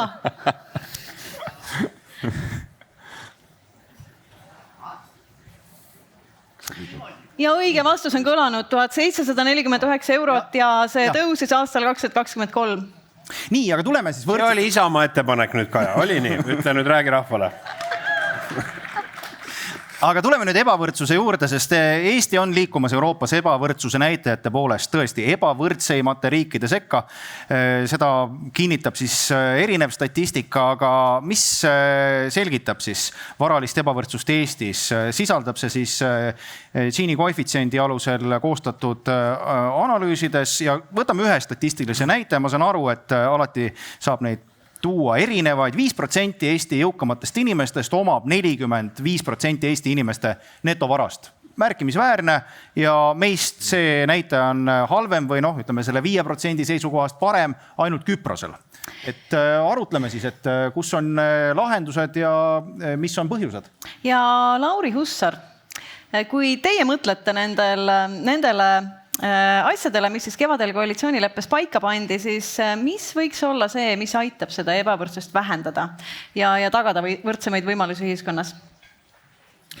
no minu hinnangul ebavõrdsust aitab vähendada kindlasti maksuküüru kaotamine ja see, et inimeste palgad on niivõrd jõudsalt kasvanud, siis maksuküüru kaotamine kindlasti aitab järjest rohkemaid peresid, sellepärast et ka selle maksuküüru järgi järjest rohkem leibkondi või palgasaajaid jõudis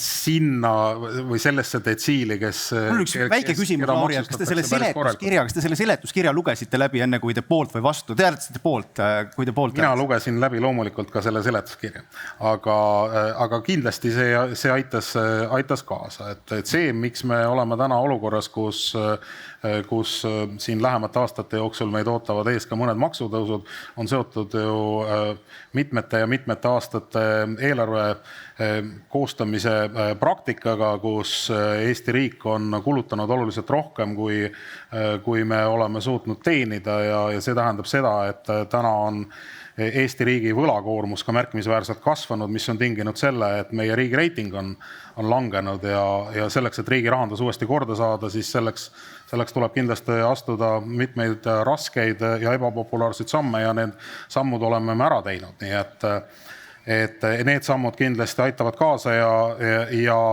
mis tulevikus meid aitab, on kindlasti personaalne riik. Ja personaalse riigi lahendused, kus me saame väga täpselt ja sihitatult hakata inimesi toetama. Me ei pea kõigile maksma lausalisi toetusi, nii nagu otsustati siin eelmise valitsuse ajal ja Isamaa eestvedamisel, et külvame helikopteri raha peredele ja siis loodame, et see ongi nüüd meede, kuidas kogu nagu perepoliitika probleem lahendada, et see ei ole kindlasti viis, kuidas tulevikus peaks toimima. Targas ja personaalses riigis tulevikus me saame täpselt ja väga sihitatult toetada neid inimesi, kes abi vajavad ja need inimesed, kellel endil läheb hästi, ma usun, et neil on ka hea meel selle üle, et riik saab efektiivselt toimida. Nii, Kaja Kallas, kui ma tõesti võtan siis need maksumuudatuste seletuskirja ette ja tsiteerin, siis selles nenditakse, et 2020. 2023. aastal tehtud toetuste ja maksude otsused on aidanud eeskätt tõsta madalama sissetulekuga leibkondade sissetulekuid, aga siis tulumaksumuudatuste tulemusel suureneb netosissetulek siis 7. kuni 9. sissetuleku detsiilini ja teiste detsiilide jaoks on tulumaksumuudatuse netomõju positiivne, kuid see ei ole piisav, et tasandada siis muude muudatuste tulemusel vähenevat netosissetulekut. Aga kas sellega ju see ebavõrdsus võib ju suureneda?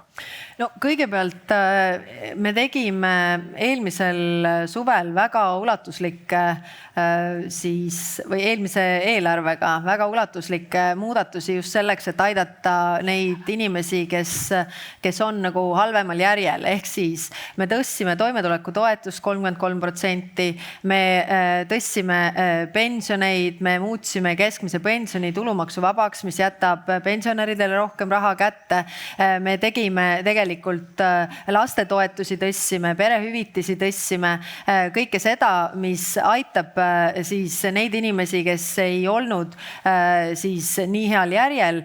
Nüüd tõepoolest, ma olen Lauri Hussariga selles osas nõus, et see maksuküüru kaotamine aitab tegelikult laiemat siis baasi neid inimesi, kes teenivad ja kelle palk või palgatõusu. Kõrval muuseas Lauri Läänemets raputab väga elavalt pead. Eks ta nõus ei aga ole? Sellepärast, et ta on teisest erakonnast ja tal on teised vaated. Aga ta on teie valitsuses. Jaa, aga see on... Ma seletan varsti selle asja ära. Meil on koalitsioonis ongi erinevate vaadetega ja see on minu meelest väga positiivne, et meil on Eestis erakonnad, kes esindavad erinevaid maailmavaateid ja kokkuvõttes me peame saama kompromissidele. Aga just see nüüd, mis puudutab seda, et tegelikult me ju kõik tahame, et inimeste palgad tõuseksid ja nende sissetulekud kasvaksid, et see kipakas süsteem tegelikult pärssis seda, et need palgad siis tõuseksid, kuna see läheb kõik nii-öelda otseselt riigile. See protsendiga, et protsent on kõigile sama, kui teenid rohkem, absoluutnumbrites maksad rohkem, on õiglasem süsteem ja selle me saame siis teeme korda ja minu meelest, mis on meie vaade on ikkagi see, et keegi ei taha elada toetustest, vaid kõik tahavad ju oma eluga ise hakkama saada. Ja seetõttu me tahaksimegi, et sellised võimalused oleks järjest rohkematel ja ma tahtsin seda öelda, et lihtsalt kui me vaatame hõivatuse numbreid, siis viimase 20 aastaga siis keskmiselt hõivatuid tuli juurde 3400 inimest aastas. Ja nüüd, kui võtta see periood, ehk siis 2020. aasta 4. kvartal kuni 2023. aasta 1. kvartal, siis hõivatute juurdetulek aastas oli 19 400. Ehk siis 20 aastat oli 3400 ja meie valitsuse ajal või valitsuste ajal on see 19 400, mis tähendab seda, et inimestel on tööd ja leiba ja see on oluline. Aitäh, Jüri Ratas, kui teie vaatate nüüd metatasandilt seda tänase valitsuse plaani, siis kas need plaanid siis aitavad ebavõrdsust ühiskonnas vähendada või suurendada? Need aitavad kõvasti suurendada. Et ma kuulen seda, ma ei tea, Roosamanna juttu, mida Lauri ja Kaja siin ütlevad ja räägivad. No see on Statistikaamet reaalselt ütles, et kui meil oli astmeline tulumaksuvabastus, siis see vähendas ebavõrdsust. Aga loomulikult tänasele peaministrile, Stenbocki majale valitsusele see ei sobi ja kui ei sobi, siis öeldakse, et veega alla see. Meil on 37 kohta Riigikogus ja me paneme nii, nagu meie jaoks õige on.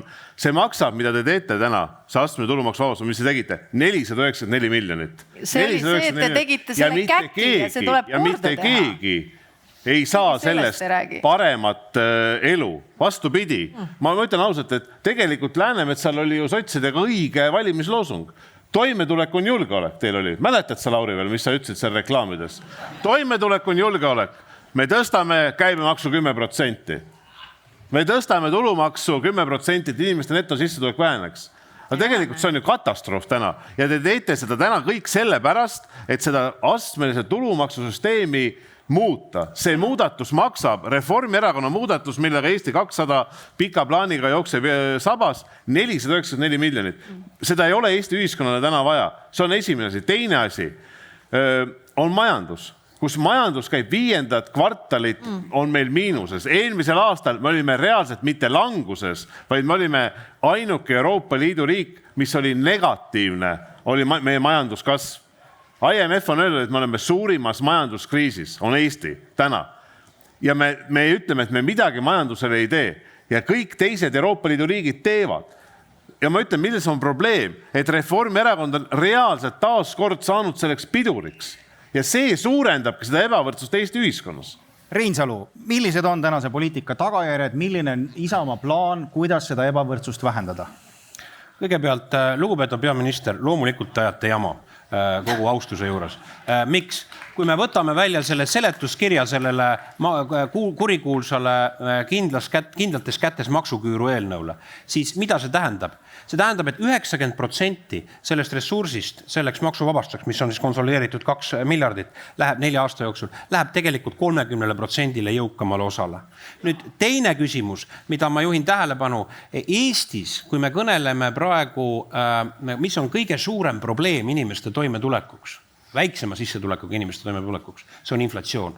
Inflatsiooni julm loogika on selles, et see üle 25% inflatsiooni, mis meil on olnud siin paari aastas perspektiivis, see lööb väiksema sissetulekuga inimesed, kes peavad nii või teisiti oma palga või pensioni kulutavad ära ju jooksvalt. See lööb neid valusamalt ja asja olemus on tegelikult selline, et inimestel, kellel on nii-öelda vara, ala kinnisvara, nende raha väärtus on suhteliselt tõusnud. See on see küsimus, sellel valitsusel, ma ütlen ausalt, puudub.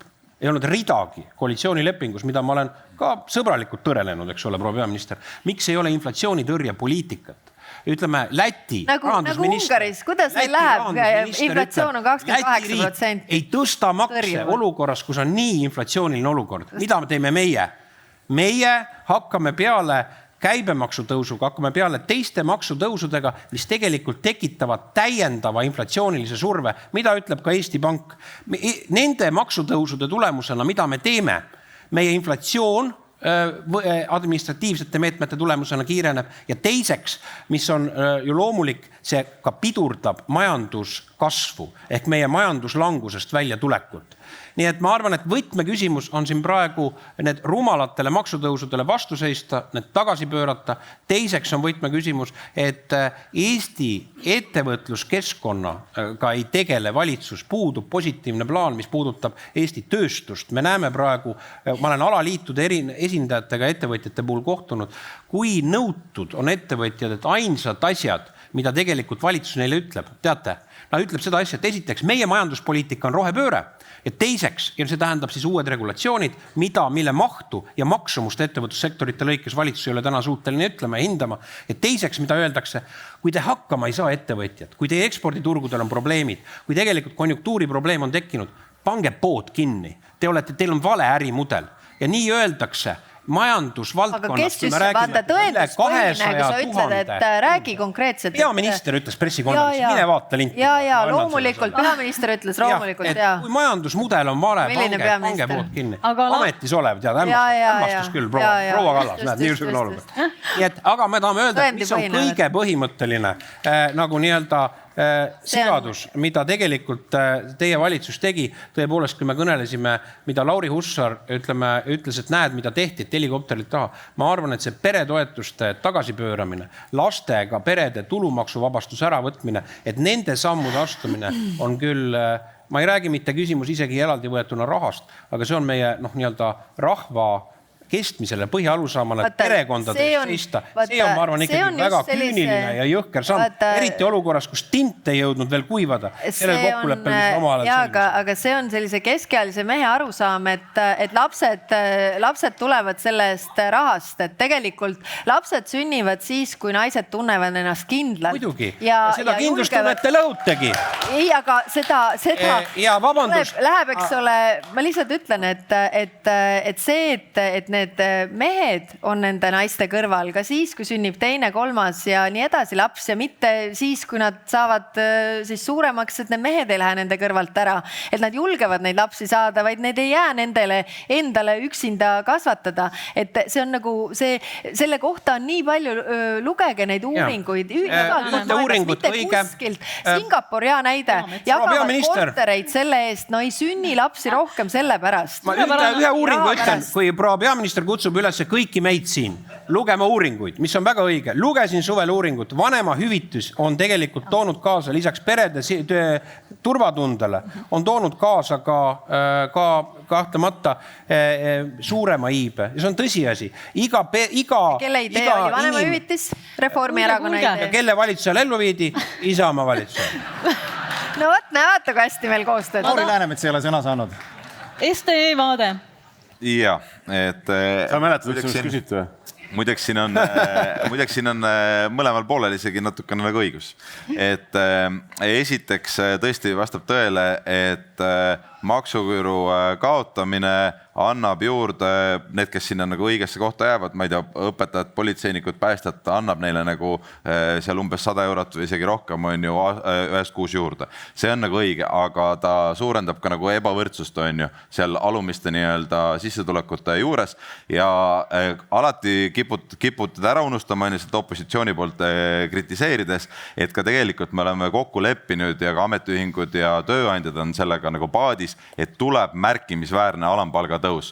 Märkimisväärne alampalga tõus, mis tõstab just selle alumistel detsiilidel palka ja nii nagu Rahandusministeerium ütleb, see mõju on kuni 6. detsiilini, mitte ainult alampalga saajad, ka need, kes saavad 1200 eurot, 1400 eurot, 1500 eurot, nende palk tänu sellele tõuseb. Kas täiendav pangamaks tuleb ka? Ja sinna ka jõuame kohe.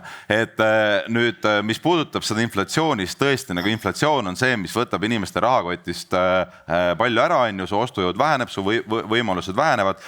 Kui inflatsioon läks suureks, siis väga paljud meil Eestis rääkisid, et no peame nüüd, ma ei tea, tagasi pöörama ühed ja teised asjad. Ei, kui inflatsioon on kõrges, palgad peavad tõusma, igal pool peavad palgad tõusma ja sellele on ka tegelikult ju meil nii-öelda see poliitika suunatud. Ja nüüd, mis puudutab majandust, mis puudutab inimeste ostujõudu, mis puudutab seda, et Eesti inimesel oleks võimalik, et tal oleks raha, et ta läheks, ostaks nagu ühe Eesti ettevõtte käest midagi või ma ei tea, et sa käiks juuksuris ikka selle tihedusega, mis sa käisid, on ju, et sõidaksid Hiiumaale puhkama, jätaksid raha sinna ja Eesti majandusel läheks hästi, siis vaadake, kriisidel on see negatiivne siis efekt, et nad jagavad jagavad nagu jõukust ümber ja väga nagu ebaõiglaselt, on ju. Ja täna kõigepealt me nägime, kuidas energiaettevõtetesse läks, on ju, siis meil on tegelikult palju teisi ettevõtted, kes on saanud liigkasumit ja tõesti see panga teema on oluline, mitte sellepärast, et keegi sai sealt, kellelgi on suur kasum lihtsalt, vaid sellepärast, et see tuleb siin olevate inimeste nagu taskust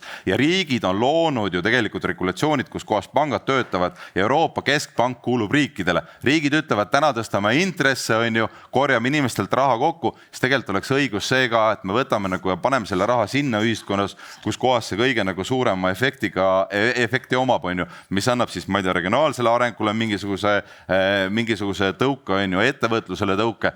Ehk siis ma arvan, et see küsimus nagu nende pankade hästi suurtest kasumitest ja tegelikult ka energiaettevõtete hästi suurtest kasumitest on õige asi, sest see lõpuks tuleb nagu Eesti majanduse nagu pidurduse hinnaga. Ma küsin hästi lühikese küsimuse. Kaja Kallas, et see, mida Läänemets pankade puhul räägib, et kas see tuleb üldse päevakorda või see on lihtsalt, ütleme, selline suhtekorraldus ja sotside selline ilmavaateline, ütleme, reklaamikampaania või päriselt Lauri on juba tulnud eelarveprotsessis ja öelnud, et reguleerime selle asja ära? Eelarveprotsess alles algab, et seda peab küsima Lauri käest, see on tal PR mõte või ei ole PR mõte, aga ma tahtsin, siin on nii palju igasuguseid teemasid olnud, millele nagu reageerida ei ole saanud, et selles mõttes, kui rääkida inflatsioonist, siis inflatsioon juunis oli 9,2, juulis 6,4 vist ja tegelikult, mis on positiivne, on see, et inimeste sissetulekud ja nüüd ma ei räägi ainult mitte palkadest, vaid ma räägin ka siis pensionitest näiteks on kasvanud kiiremini nüüd viimasel ajal kui inflatsioon. See tähendab, et 5% on inimeste ostujõud jällegi suurenenud, mis on positiivne.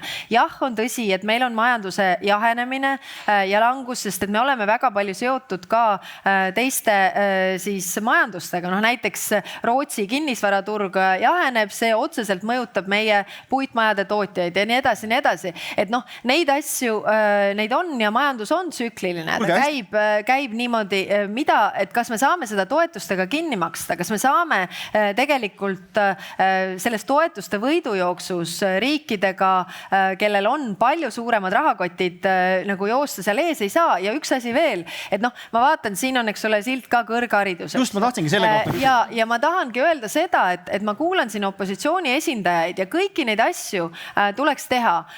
Julgeolekusse kõik lubasid 3% sisemajanduse kogutoodangust panna. Kõrgharidus vajab rahastamist, suuremat raha. Hariduspoliitika, eestikeelsele haridusele üleminek vajab raha. Vajavad raha kõik sellised sotsiaalsed valdkonnad, et neid siis ebavõrdsust tasandada toetustega, aidata neid, kes on tagumises otsas ja kus see raha tuleb. Et minu meelest oleks õiglane ka küsida opositsiooni esindajate käest, et kui võrdselt ebapopulaarsed on nii kulutuste kokkuhoidmine kui ka maksude tõstmine, siis kuidas seda olukorda nagu tegelikult nagu lahendada ja ma mõtlen nagu reaalselt, ikkagi reaalseid ettepanekuid. Mis puudutab nüüd pankasid, siis seal on nagu väga palju erinevaid aspekte. Esiteks me ei jõua kõiki neid täna võtta. Aga ma lihtsalt tahan seda öelda, et okei, ma ei ütle kõigi argumente, ütlen ainult ühe. Et muidugi on see väga populaarne niimoodi välja käia, aga sellel on ka see mõju, et kui me lähme tagasiulatuvalt 8 aastat, kui intressid olid negatiivsed, siis pangad pidasid seda kõike üleval. Meie pangad, Malta, Sloveenia, Soome pangad olid ainsad Euroopas, kes ei nõudnud tuge finantskriisi ajal. Ja kui võtta Euroopa keskmine, kus riigid maksid pankadele peale, see oli 5,1% SKT-st, mida Euroopa keskmiselt riigid maksid, mis oleks 2 miljardit, siis nüüd minna, kui nad on nagu kasumis, öelda, et tagant järele me võtame need kasumid ära, annab signaaliga kogu ettevõtluskeskkonnale, et vaadake, kui teil hakkab minema hästi, siis me tuleme ja võtame teilt selle kasumi ära ja see ei ole... Probleem on sellest, teie valitsusel puudub majanduskasvu. Siin peaks saama nüüd opositsioon ka korraks sõna. Ja võtan küll, et kui peaminister ütleb praegu seda, et opositsioon tahab igale poole nagu suunata raha, siis ma ütlen, vabandust, Kaja, sa juhid Eesti Vabariigi valitsust ja me oleme nagu esimene riik majanduslanguses Euroopa Liidus. Ju siis sa teed midagi valesti, mida teised riigid teevad avaliku sektori juba õigemini, et toetada oma ettevõtlust, et toetada inimeste töökohtasid, mida Eesti täna ei tee ja see ongi probleem. Aga vaata, siin on nagu selles mõttes, sa võid võtta igas ajahetkes, eks ole, mingi numbri ja olla, eks ole, kuskil 2022 ja 2023. Jah, ja see ongi raske aeg, aga kui me võtame kas või inflatsiooninumbrid, me oleme 12-13 Euroopa keskmisest, ehk siis meie saime selle spurdi esimesena kätte ja me teadsime, miks me seda saame, sest et meie inimesed on väga börsiusku, elektrihindade tõus, börsihindade tõus mõjutas kohe kõiki sisendeid ja nii edasi. Me saime need laksud kiiremini kätte ja nüüd meie inflatsioon on aeglustumas, kus teiste oma on alles kiirenemas ja samamoodi on selliste asjadega, et noh, selles mõttes te võite ja sellisel juhul võib öelda ju ka, et justkui ma lihtsalt lugesin siin ka, et kui ettevõte, eks ole, tema kasumid on kogu aeg kasvanud, ma ei tea, 200% aastas, siis on loomulikult ettevõtja enda geniaalsus, kui nad kukuvad 20%, siis see on valitsuse süü. Et see võiks olla ka, see 200% võiks siis olla ka meie suurepärase töö tulemus. Noh, ma ironiseerin, nagu te aru saate, et see ei ole ju kõik mitte valitsusest, vaid me oleme suurema pildi väike osa. Aitäh, proua peaminister, jätame selle maksuküüru asja ära, meil on 2 miljardit eurot olemas. Maksuküür aitab inimesi, tegelikult jääb neile rohkem raha kätte, kui neile jääb rohkem raha kätte, saavad nad seda rohkem. See on ju valemi pool osa. Ei jää ju rohkem raha kätte, riigis maksukoormust te tahate ju kasvatada. Maksukoormus ei tõuse, vabandust, maksukoormus ei tõuse. Maksukoormus jääb sinna 32-34% aga küll tõuseb madalamates tuludetsiilides. Ei, selliselt ei saa öelda, kuna nagu me oleme need sammud seal juba ära teinud. Mina ei ole neid detsiile eraldi välja võtnud. Mis mõttes ära teinud? Oot. Vaatame teie tervikuna, eks ole. Küsimus on selles, kas lõppkokkuvõttes teie vasakpoolse tralli peale, kus kujutate ette, peaaegu välja arvatud, ma küsisin rahandusminister Võrklaevalt Viktoriini küsimuse, et mitut maksu te tõstate Eesti Vabariigis, riiklikku maksu. Et kas sa tead, millist maksu te ei tõsta? Et ta ei osanud öelda, sotsiaalmaksu ei tõstata. Kõik ülejäänud maksud lähevad tõstmisele. See on puhtalt vasakpoolne poliitika, eriti praegu majanduslanguse ajal seda teha. Ja ettekujutus, et sa ütled, et inimestele jääb rohkem raha kätte. Soomes on kõige parempoolsem valitsus üldse ja nad teevad täpselt neid samu samme, mida teeme meie. Kõige parempoolsem valitsus, sulle peaks väga hästi meelde. See on hämmastav muidugi, et Soome valitsus tegeleb riigivalitsemiskulude kokkutõmbamisega. Tegeleb ka Eesti valitsus. See on justkui parempoolne. Räägiti korraga. Ei ole. Vabandust. On erinevates kõlarites. Ei ole. Et siis, kui maksuküür kehtestati, siis kaasnes sellega ka lubadus, et kui tõuseb keskmine palk, et siis ühel hetkel nihutatakse seda maksuküüru järele. Mitte midagi sellist ei juhtunud ja kui te nägite täna juba Eesti õpetajate keskmist palka, siis Eesti õpetaja oleks pidanud ikkagi nagu väga palju rohkem väga oluline, aga Lauri, mis on järgmisel aastal seda palgast ära ja antud juhul see maksuküür karistas juba inimesi, kes said keskmist või alla keskmise palka ja ta ei olnud enam proportsionaalne, aga Urmas Reinsalu loomulikult ei olnud valmiski rääkima sellest, et seda maksuküüru kuidagi nihutada isegi nendel perioodidel, kui ta ise valitsuses oli. Mis puudutab nüüd seda pangamaksu... Mina räägin Joakim Seleniusega, mis praegu toimub valitsuses. Seda pangamaksu teemat, siis Itaalia peaministri pangamaksu idee elas täpselt 3 päeva. Sellepärast, et pärast seda, kui ta käis idee välja, siis Itaalia pankade aktsiad langesid 6-7-8% ja seepeale läks ka pangamaksu idee kalevi alla, ehk siis stabiilne, ettearvatav, selline pika perspektiiviga majanduspoliitika. Nalja teete, kõiki riiklikke makse muudate, räägid stabiilsusmaksudest. Eesti arengu ja ma arvan, et sellest lähtuvalt me täna ka tegutseme ja uskuge mind, Eesti härra Reinsalu, te kaaperdate selle debati, te olete nagu... Ma annan tõesti informatsiooni. Te olete nagu klassis see, kes kogu aeg üritab õpetajaga diskussiooni pidada. Aga Lauri Hussar, vastake palun sellele, siin on üks plakat ka, et kõrgharidus, laenu ja tudengitoetuste tõstmine ei tohi olla ajendiks tasulisele kõrgharidusele Eestis. Teie käes on praegu haridus- ja teadusministri portfell. Mis te vastate? Me oleme rääkinud kõrghariduse rahastamisest väga pikalt ja me oleme kõrgharidusele leidnud lisaraha, me oleme muuseas ka tudengitoetust tõstmas ja oluline on veel see, et see kõrghariduse tasuliseks muutumine, see on ikkagi seotud väga konkreetsete tingimustega ja me räägime ju peaasjalikult sellest, et esimene kõrgharidus on tasuta ja siis, kui inimene tahab veel täiendavat kõrgharidust juurde saada, siis tuleb ühel hetkel see tasuline perspektiiv juurde, aga see on seotud paljuski ka sellega, et kõrgharidusel on lisaraha tarvis ja nagu öeldud, esimene kõrgharidus on ikka meil tasuta, aga kui nüüd on soov teist kõrgharidust juurde saada, siis inimesed peavad leidma selleks ka lisavahendeid. Aga võtame selle teema kokku, meil on aeg läbi. Lauri Läänemets, kaks lauset ja siis lähme edasi. Ja, et vabandust, ma pean ütlema sulle, et sa natuke nagu eksisid, et tasulist kõrgharidust ei tule, selles me oleme kokku leppinud, et need mahud, mis on nagu esimesel, teist korda õppimisel, kolmandat korda õppimisel jäävad, et sinna tulevad mingisugused muud erandid sisse, nii et tasulist kõrgharidust ei tule. Et mis puudutab seda pangamaksu või üldse, et võtame nagu laiemalt korra seda pilti, see on huvitav, et kui me räägime nagu ettevõtlusest, siis me ütleme, et jumala eest, ma olen nõus, et ilma ettevõtjata see riik nagu ei toimiks, see on nagu väga oluline, et peame mõtlema ettevõtete peale ka, on ju.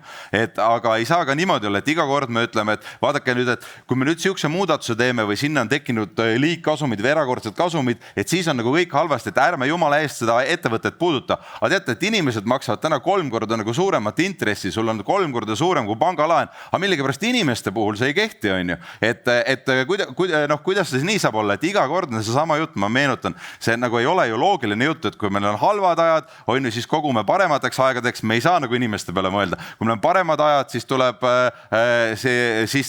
paremad ajad, siis tuleb halvemateks aegadeks koguda. Me ei saa midagi teha, kui on halvad ajad, siis me ka midagi ei saa teha. Aga kuna me siis midagi teha saame, et see lõppkokkuvõttes ühiskonnas sa korjad selle raha kokku, paned ühte kohta, suure osa saada teistist välja, on ju.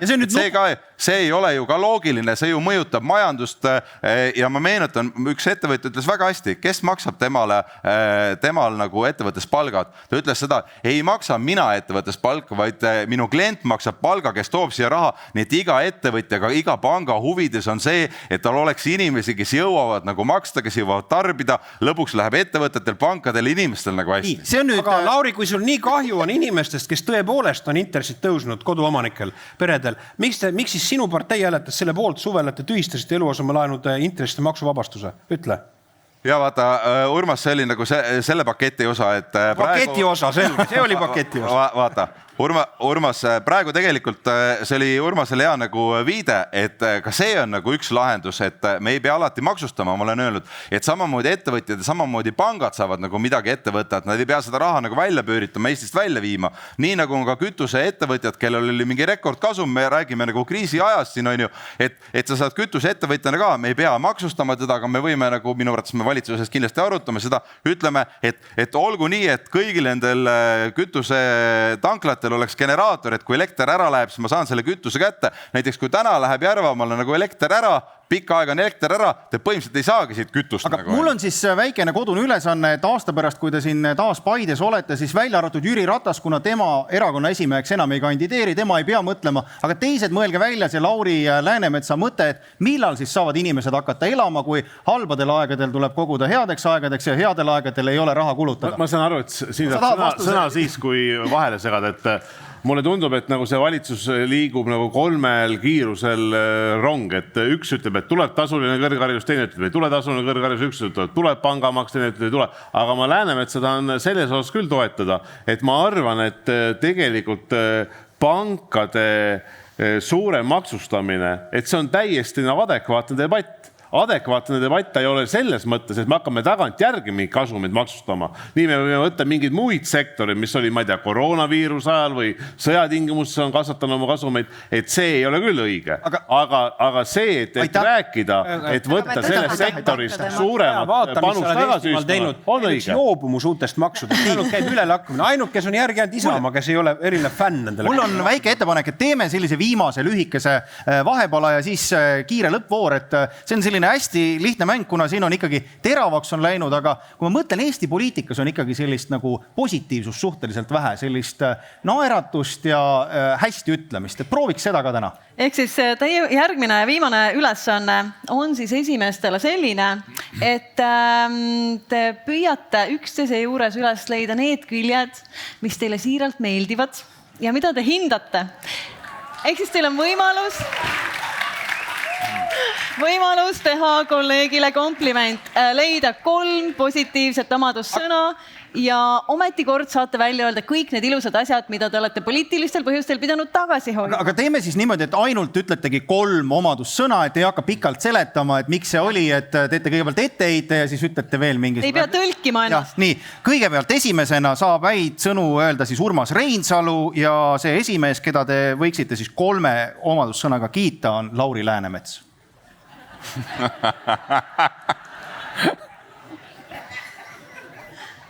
No. 9 kuud jättis jälje, ma vaatan, koos valitsuses.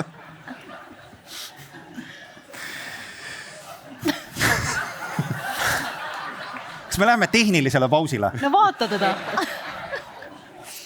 Päris muhe mees. 1.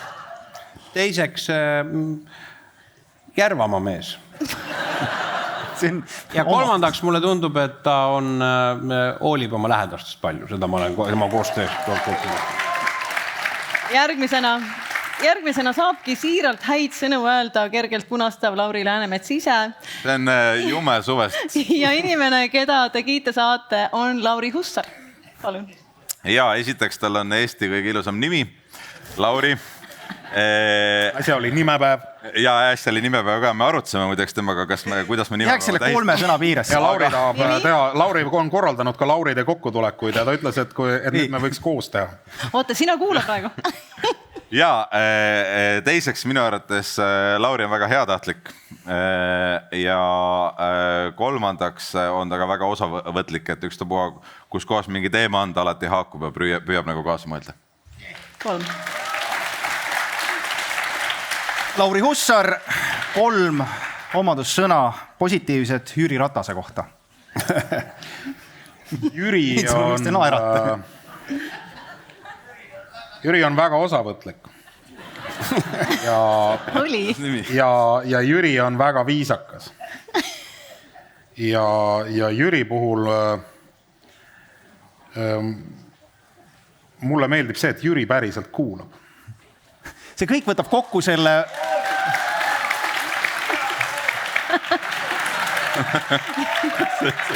Ma lihtsalt mõtlen, et valimiste eel Vikerraadios oli üks fantastiline saade, Arp Müller, Mirko Ojakivi juhtisid, saatejuhid sõna ei saanud, Lauri Hussar rääkis, Jüri Ratas tõesti oli osavõtlik. Miks te sealt tsitaati ei võtnud, et oleks võinud ju sealt mõne tsitaadi võtta? Ja Jüri Ratas teeb nüüd komplimente Kaja Kallasele.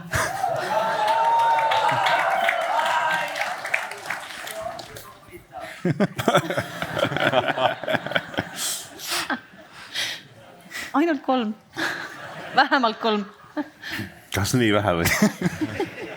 Ma arvan, et üks on see, et kui me olime Kajaga koalitsioonis koos, siis et Kaja suudab olla mingitel hetkedel minna nagu väga kuidagi isiklikuks nagu positiivses mõttes. Ma mäletan, et sa kinksid ühe raamatu ja et sa nagu märkad või et mida? Kas see oli Loomade farm? Ei olnud. See oli siis, kui ta oli opositsioonis ja ma olin peaminister.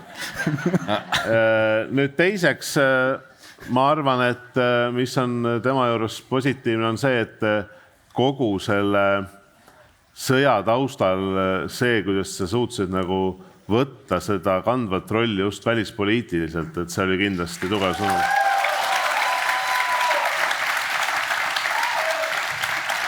Nii ja viimane. Lugemine sassi, jah, aitäh. Kaja Kallas. Oota, mis 2 on ju?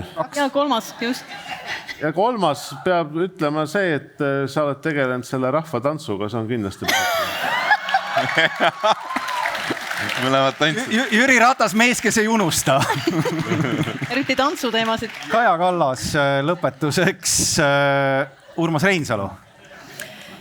Urmase puhul ma hindan väga seda, et Urmas on palju lugenud ja seetõttu ta oskab ka tuua erinevaid selliseid näiteid, kasutab seda osavalt ja ma üldiselt pean väga lugu inimestest, kes loevad. Ja siis teiseks tal on uskumatu omadus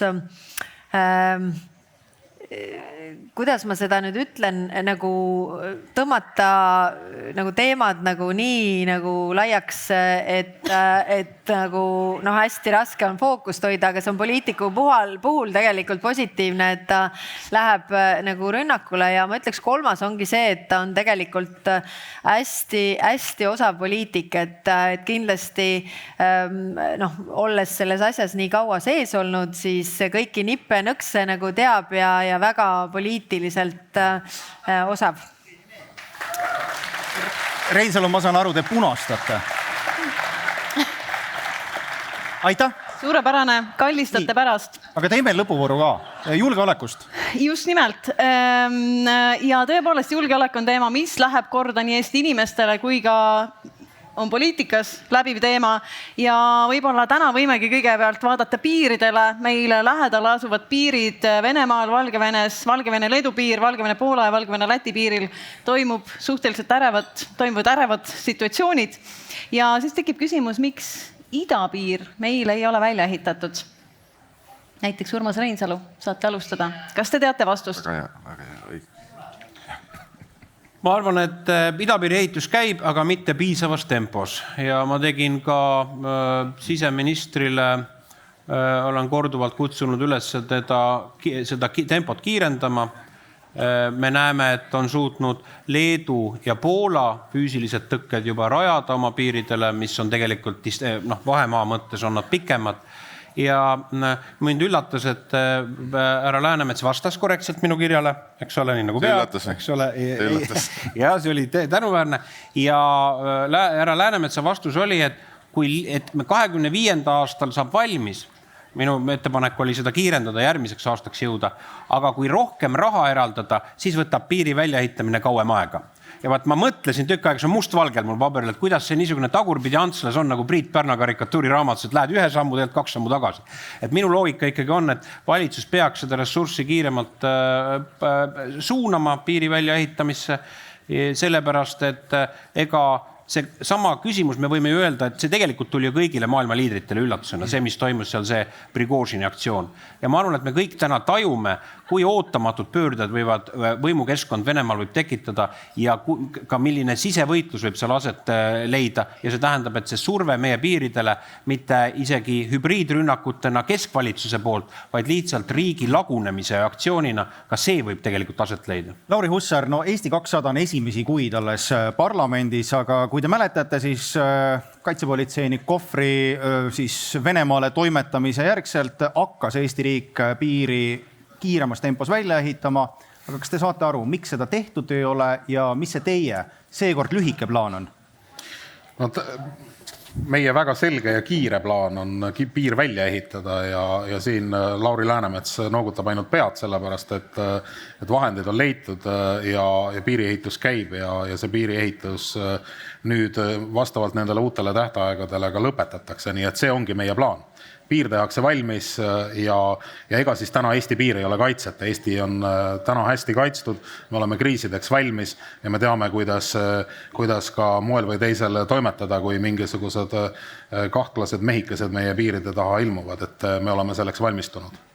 No see piir ongi natuke laiem mõiste, et tõesti ma olen nõus, et see ei ole ainult üks konkreetne siis tara. Just nimelt ja Kaja Kallas, kas saate kinnitada, et praegune valitsus lõpetab siis idapiiri ehitamise edukalt? Ja saan seda kinnitada, et tõesti me oleme seda protsessi kiirendanud juba eelmise valitsuse ajal, et seda väljaehitamist teha ja me tahame teha asju korralikult, et eks see on, me võrdleme ka... Milline Kaja Kallase valitsus ei tahtnud korralikult teha? Ei, kõik tahtsid, aga lihtsalt kui tuleb see, et on olnud, tähendab... mingi pakilisus, et kui palju me saame asju ettepoole tuua.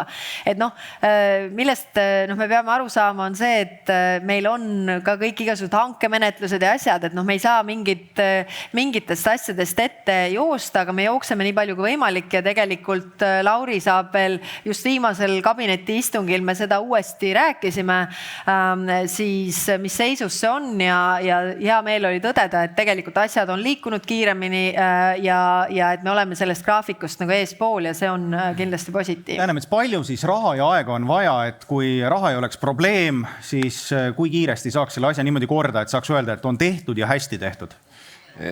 Eesti piiri ehitatakse kiiresti ja selles tempos, mis me oleme plaaninud, tegelikult palju kiiremini, et varasemalt oli see aeglasem tempo 25. aasta lõpuks on tõesti valmis, selle aasta lõpuks on tarastatud 60 kilomeetrit sellest 120 või 130 kilomeetrist, mis seal seda maismaapiiri on, sellest osa on jõgi, on ju seal tulevad nagu teistsugused lahendused, Piusa jõgi ja järgmisel aastal suurem osa nii-öelda maismaast saab teha, et kõige keerulisem ja raskem on see, seal on üks soine ala, mis võtabki tõesti aega ja nüüd võrreldakse hästi palju siis ma ei tea Leedu või Poolaga, me peame aru saama, et me teeme mõnda asja palju paremini kui nemad. Esiteks me paneme igale poole põhimõtteliselt selle tara, nagu neil tegelikult on seal augud sees, on ju. Teiseks me ehitame kõiksugu ligipääsuteed ja sõiduteed sinna. Kolmandaks meile levi ükski signaal nagu läbi õhu, mida on võimalik ära võtta, katkestada. Sinna rajatakse kaablid, on ju. Et see kõik nagu tuleb, ja lõpuks peame aru saama, et need on tõkestustara. Et tõkestustara on see, mis tõesti tõkestab, aga piiri kaitseb inimene on ju ja need inimesed on täna olemas, see valmisolek on olemas, me oleme palju harjutanud. Seoses uute NATO plaanidega, kaitseplaanidega tegelikult lõpuks puudutab ka siis kõiki tegevusi piiril. Ma esmaspäeval, teisipäeval olen hommikust õhtuni käin läbi nii Kaitseliidu, kõik need kohad nagu piiril vaatan veel üle, kuidas me neid NATO plaane nagu nii-öelda, kuidas see NATO plaanide valguses on, aga selles mõttes meil nii nagu me plaaninud oleme, täiskäigul, isegi täna siin Arvamusfestivalil politseijuhiga just rääkisime nende hanketeemadest, on ju, piiriehituse teemadest, kinnitas mulle, et paneme nagu kiiresti edasi ja me ei saa tõesti seal, ma arvan, teha nagu Poolat on ja see Poola näide on see, Poolas anti raha siis Kaitseväele, Kaitsevägi ehitas, aga ma ei kujuta ette, et ilma hangeteta, ma ei kujuta ette, et meil Eestis Urmas kiidab seda heaks. Ma muidu olen varsti sinu komisjonis ja pean seletama, kuidas siis siseminister, ma ei tea, 50 või 100 miljonit eurot otsustas isiklikult, et las see ettevõtte ehitab ja ärme tee seda. Teeme nii, nagu peab. Ja nii, et mul on hea meel, et sa lõpus tunnistasid, Lauri, et põhimõtteliselt lisaressursiga on võimalik seda kiiremini teha, valitsusele seda suunda valinud, see on ka valik, aga ma kutsun üles seda kiiremini tegema. Selles mõttes sa olid valitsuses, kui me arutasime seda kiirendamist, et minu ettepaneku muide. No võtta, istusid minu kõrval, eks ju, mitte, ma ei tea, kas see sinu ettepanek oli, vaid see lähtus tegelikult sellest olukorrast, mis oli, aga me saime ka kõik väga selge ülevaate, kui palju meil on võimalik kiirendada ja sellega sa olid ka absoluutselt nõus.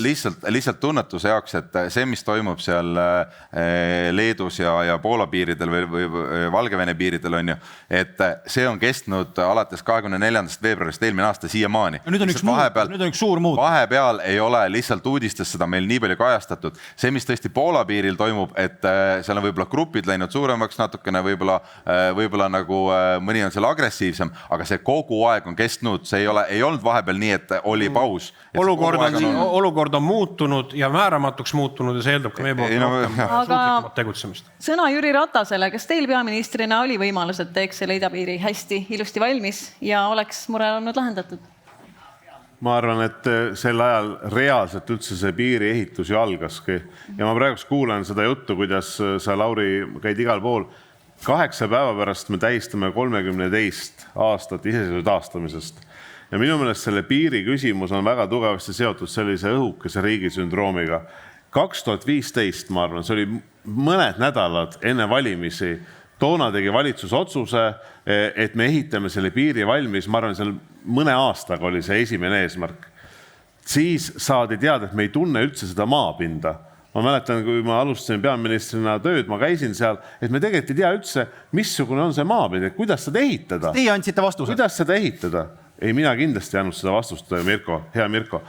Ja siis me eraldasime raha sinna, see ehitus algas. Nüüd saab sellest piiri ehitusest 8 aastat. Tegelikult see näitab, kui aeglaselt me suudame teha seda 120-130 kilomeetrit. Ja see on muidugi suur probleem. Me alustasime siis Eesti riigis selle piiri väljaehitamist, kui midagi drastilist juhtus. Et võeti ära meie politseinikeks. See oli probleem. Ennem seda tegelikult me sellega ei tegelenud. Mul on hea meel kuulda, et lõpuks Eesti poliitikas...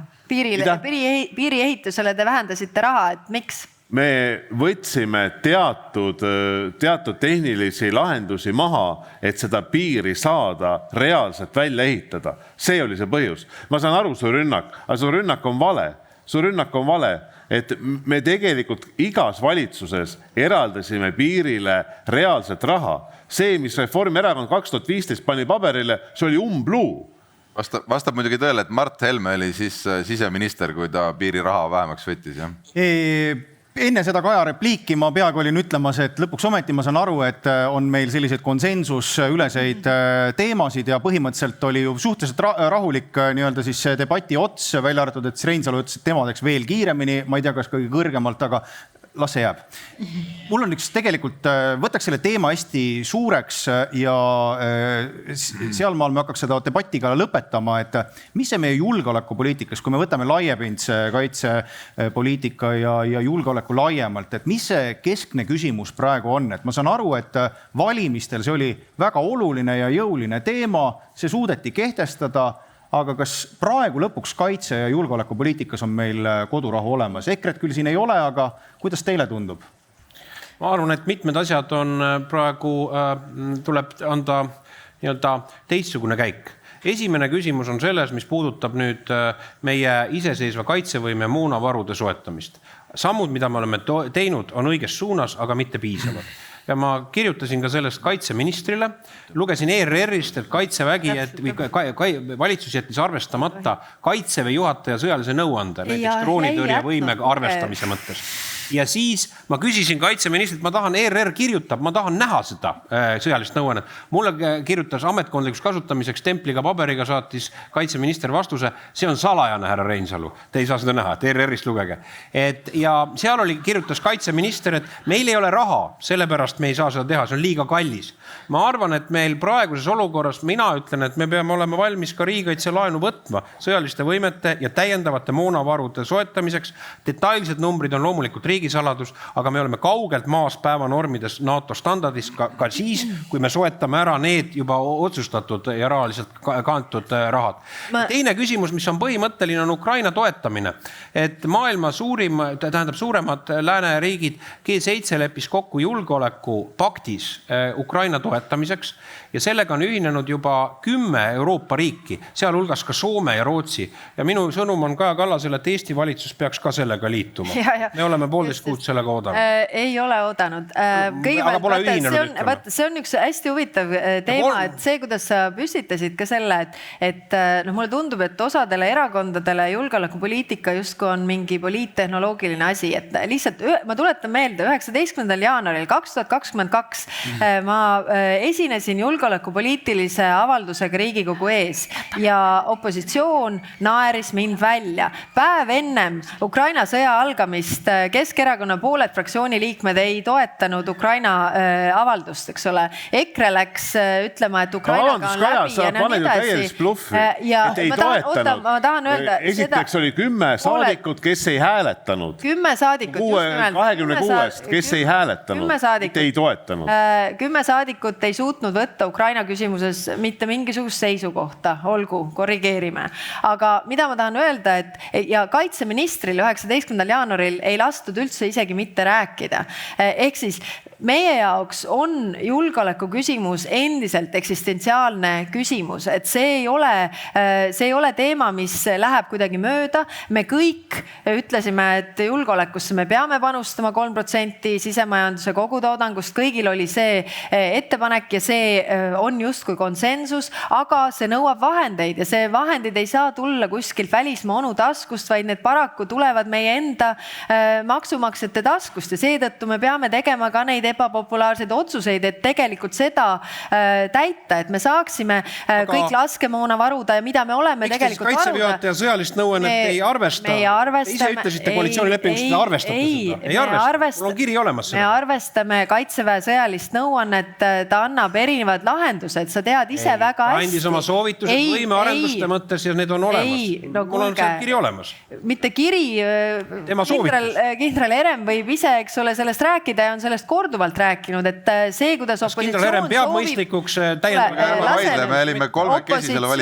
opositsioon, eks ole, tahab seda näidata, aga tegelikult on see väga selge, me oleme sellest sõjalisest nõuandest lähtunud, loomulikult on, samal ajal, eks sa ütled, et kuskilt raha ei ole õigust juurde küsida, mis tähendab seda, et me peame tegema asju järjekorras, mida me teeme kõige pakilisemalt, mis on praegu kõige pakilisemad ja me teeme kõiki neid asju vastavalt Kaitseväe juhataja sõjalisele nõuandele. Kuidas Läänemets mäletab neid asju? Aga ebapiisavas mahus, ütleme nii oli muuta. Ebapiisavas mahus ütled sa ja samal ajal sa ütled, et ühtegi maksu ei tohi tõsta. Kus seda raha võetakse? Jätakse teie maksuküür ära. Ei. See ei ole arbitraarne. Sellest ei tohi rääkida. Aga miks ei tohi rääkida, proua peaminister? Vaat istun siin ja ütlen, et jätame ära. Miks ta raha ei too? 2 miljardit eurot toob raha. Ei too ju. Kuidas sa ei too, kui ära jätta toob? Ma lihtsalt meenutan tõesti, Urmas, et te olite ka valitsuses, kui me kõik asju arutasime, et sa nüüd ei saa öelda, et teie ei teinud ja meie tegime või niimoodi, et tõesti me saime seda teha vastavalt sellele, mis oli valmisolek nii-öelda rahaliselt panustada, mitte muus küsimusi ei olnud. Ja ma arvan, et sõjaliselt, sõjalisse riigikaitsesse panustatakse päris hästi. Nüüd kohe varsti saab valmis siis sellise, mitte laiapindse, vaid laiapindse nagu siis laiapindse riigikaitse rahastamise kava. Meil tulevad eelarve läbirääkimised ja me loodame, et me vastavalt sellele kavale me leiame ka mingisuguse katte. Me täna hetkel seda summat ei tea, ehk siis kõik, mis puudutab laiapindset riigikaitset, varjumiskohti, kriisivalmidust, evakuatsioonivõimekust, kõike seda, et see peaks ka siis saama nii-öelda rahastuse jupi kaupa minema. Et selles mõttes nagu hästi, aga kui me korra lihtsalt, et natukene tulevikku mõeldes, et ma loodan, me kõik loodame, et Ukrainal läheb võimalikult hästi see pealetung, mida nad teevad, et lõpuks Ukraina vabaks saab ja see on nagu Eesti vankumatu tahe nagu Ukrainaga seista neist küsimustest koos, aga me peame sellele mõtlema ka, et kui seal see edenemine ei ole selline, nagu tahetakse ja me teame, et meil on väga palju liitlasriike, kes võivad nagu hakata siis rääkima mingisugustest rahutingimustest, et põhimõtteliselt lõpuks see, mida Venemaa tahab, et see konflikt ära külmutatakse, et vaadake, nüüd et siis ei ole nagu mitte ainult selles küsimus, et kuidas Eesti valitsus nagu tegutseb, vaid siis on küsimus, kes ja mismoodi tegutseb nagu Euroopa Liit ja selles mõttes ma tean, et meil opositsioon tahab Europarlamendi valimisi muuta selliseks protesti nagu valimiseks valitsuse vastu, et need maksud tõusevad. Aga tegelikult Urmas ja Jüri, vaata, kui te teete seda, siis te loote EKRE-le pinnase, et meil lõpuks läheb Euroopasse Europarlamenti mitte Marina Kaljurand või Sven Mikser, kes seal tugevad on, vaid EKRE saab Mikser ütles, ta ei taha kandideerida. Et EKRE saab omale kohti juurde ja see on ka nagu väga oluline kõigest sellest kontekstis aru saada, et me peame nagu hoidma ja vaatama seda, kes tõesti Europarlamendis ka seda Ukraina ja Eesti nagu asja ajaksid. Kui sa räägid väga ilusti Ukrainast, mu küsimus oli väga selge peaministrile, mille ma väga selgelt vastust ütlen ausalt ei saa. Miks G7 leppega on ühinenud juba 10 Euroopa riiki ja meie ei ole tegelikult sellega ühinenud selles olukorras? Väga lihtsalt. Esiteks on see, et sellel reedel tulevad siia siis 3 Balti peaministrit ja me tahame teha asju koos teistega. See on esiteks ja muideks selles avalduses on üks asi, mis mulle näiteks üldse ei meeldi. Ja see on see, mida me oleme sinuga koos ajanud ja agressioonikuritegude vastutusele võtmine. Et tegelikult seal on just see lahendus, mis me teame, et ei too nende tippude vastutusele võtmist, aga see on täiesti eraldi teema. Kuulsite Reinsalu, lõpuks Kaja Kallas ajab ka teie asja. Väga hea, Lauri Hussar eelmisel nädalal, kui peaminister ühineb, 3 Balti peaministrit on. Aga ma juhin tähelepanu, et see G7 avaldus ei ole ainult eksklusiivselt NATO liikmesriikidele. See on ka muu hulgas teistele maailma samameelistele riikidele avatud, näiteks Austraaliale. Austraalia on toetanud $1 miljardi juba sõjaliselt ja majanduslikult Ukrainat. Ja ma pean ausalt ütlema, et kui me räägime praegu välispoliitikast ja julgeolekupoliitikast, selline olukord julgeolekukriisis, et riigi presidendil ei ole raha välisvisiit. Selle jaoks oli raha ette nähtud. Selle jaoks on raha ette. Me oleme 2 minuti pärast olukorras, kus meil siin laval tõmmatakse elekter välja, sest programm läheb edasi, aga Lauri Hussar ja Jüri Ratas ka veel. Loomulikult me lähtume Kaitseväe juhataja sõjalistest soovitustest, aga antud juhul selles praeguses olukorras on kõige olulisem, et meie, ja ma mõtlen siin laiemalt demokraatlikku läänemaailma, et me ei tohi väsida Ukraina toetamisest. Täpselt samamoodi nagu ukrainlased ei tohi täna väsida, sellepärast et selle sõja võidukas lõpp on olulisem mitte ainult Ukraina ja mitte kogu kontinendi, vaid kogu maailma jaoks, et meil on äärmiselt oluline, et mitte ainult see sõjaline operatsioon, mis praegu toimub, vaid laiemalt kogu sõda lõppeks kiiresti ja võidukalt Ukraina jaoks, aga selleks nad vajavad meie tuge, igasugust tuge. Ja me oleme seda andnud, aga me peame seda ka edasi andma selleks, et me saaksime elada paremas maailmas, sõna otseses mõttes. Lõpetuseks Jüri Ratas, Keskerakonna esimehe, ütleme siis nõuanne valitsusele, et mida teha, et Eesti oleks kaitstum? Ma arvan, et see, mida ütles Urmas, meie päevavarud, et jah, ta on selles mõttes delikaatne informatsioon, aga see on oluline, et see on tegelikult väga oluline rõhuasetus ja seda ütleb ka ju Ukraina, et vastu pidada on vaja tegelikult moonavarusid. Ja Eesti peab seda suurendama, seda esiteks. Teiseks, kogu elanikkonna kaitse, et on selge, et me oleme siin jäänud nagu väga tahaplaanile ja elanikkonna kaitset üle Eesti nagu tõsta igas elemendis, alates varjumisest, aga lõpetas ka sellega, et inimesed ja leibkonnad on ise selleks valmis, on tähtis. Ja kokkuvõttes see, mida ütles Lauri minu vasakul käel, et selle sõjamärk ei ole mitte ju ainult see, et kas võidab Ukraina, selle sõjamärk on tegelikult see, et kas reeglitel põhinev maailmakord jääb kehtima või ei jää. Ja seetõttu on loomulikult meie kohustus kõik pingutused teha, et Ukraina võidaks. Ja ma tahan lõpetuseks öelda lause, et mida hea see tänase päeva juht ütles, et mul on olnud nagu väga suur au osaleda siin erakonna esimehena mitmeid aastaid. Aga kes võidab? Ja ma tahan väga tänada selle võimalusest Arvamusfestivali ja kõiki neid debatte, et kui ma alustasin erakonna esimehena, siis ühtegi inimest siin ei olnud, kes toona juhtisid Isamaad või Reformi. Aga vastake küsimusele ka. Ja seda Eesti katsed. Aga võidab parem. Mina toetan Tanelit, aga see, kes võidab, seda otsustab Keskerakonna kongress. Ja siinkohal tegelikult üks viimane jah-ei küsimus, et Riigikogu esimees Lauri Hussar, et kas see oli viimane selline poliitiline debatt sellel aastal Eesti parteimaastikul või see parlamentaarne debatt, mis on kinni jooksnud, see nüüd sügisel taastub? Me kohtume septembris esimeses stuudios. Paremat reklaami sellele saatele pole kunagi tehtud. Aitäh kõigile debatis osalejatele ja palun jätkake üksteisele komplimentide tegemist. Ja, see oli väga nunnu. Aitäh kõigile osalejatele. Reinsalule läksid need hinge, aga suur aplaus ja suur tänu ka teile. Aitäh, et tulite. Arvamusfestival tänab ka teid. Aitäh. Nii, tänud. Aitäh. Nii, aitäh.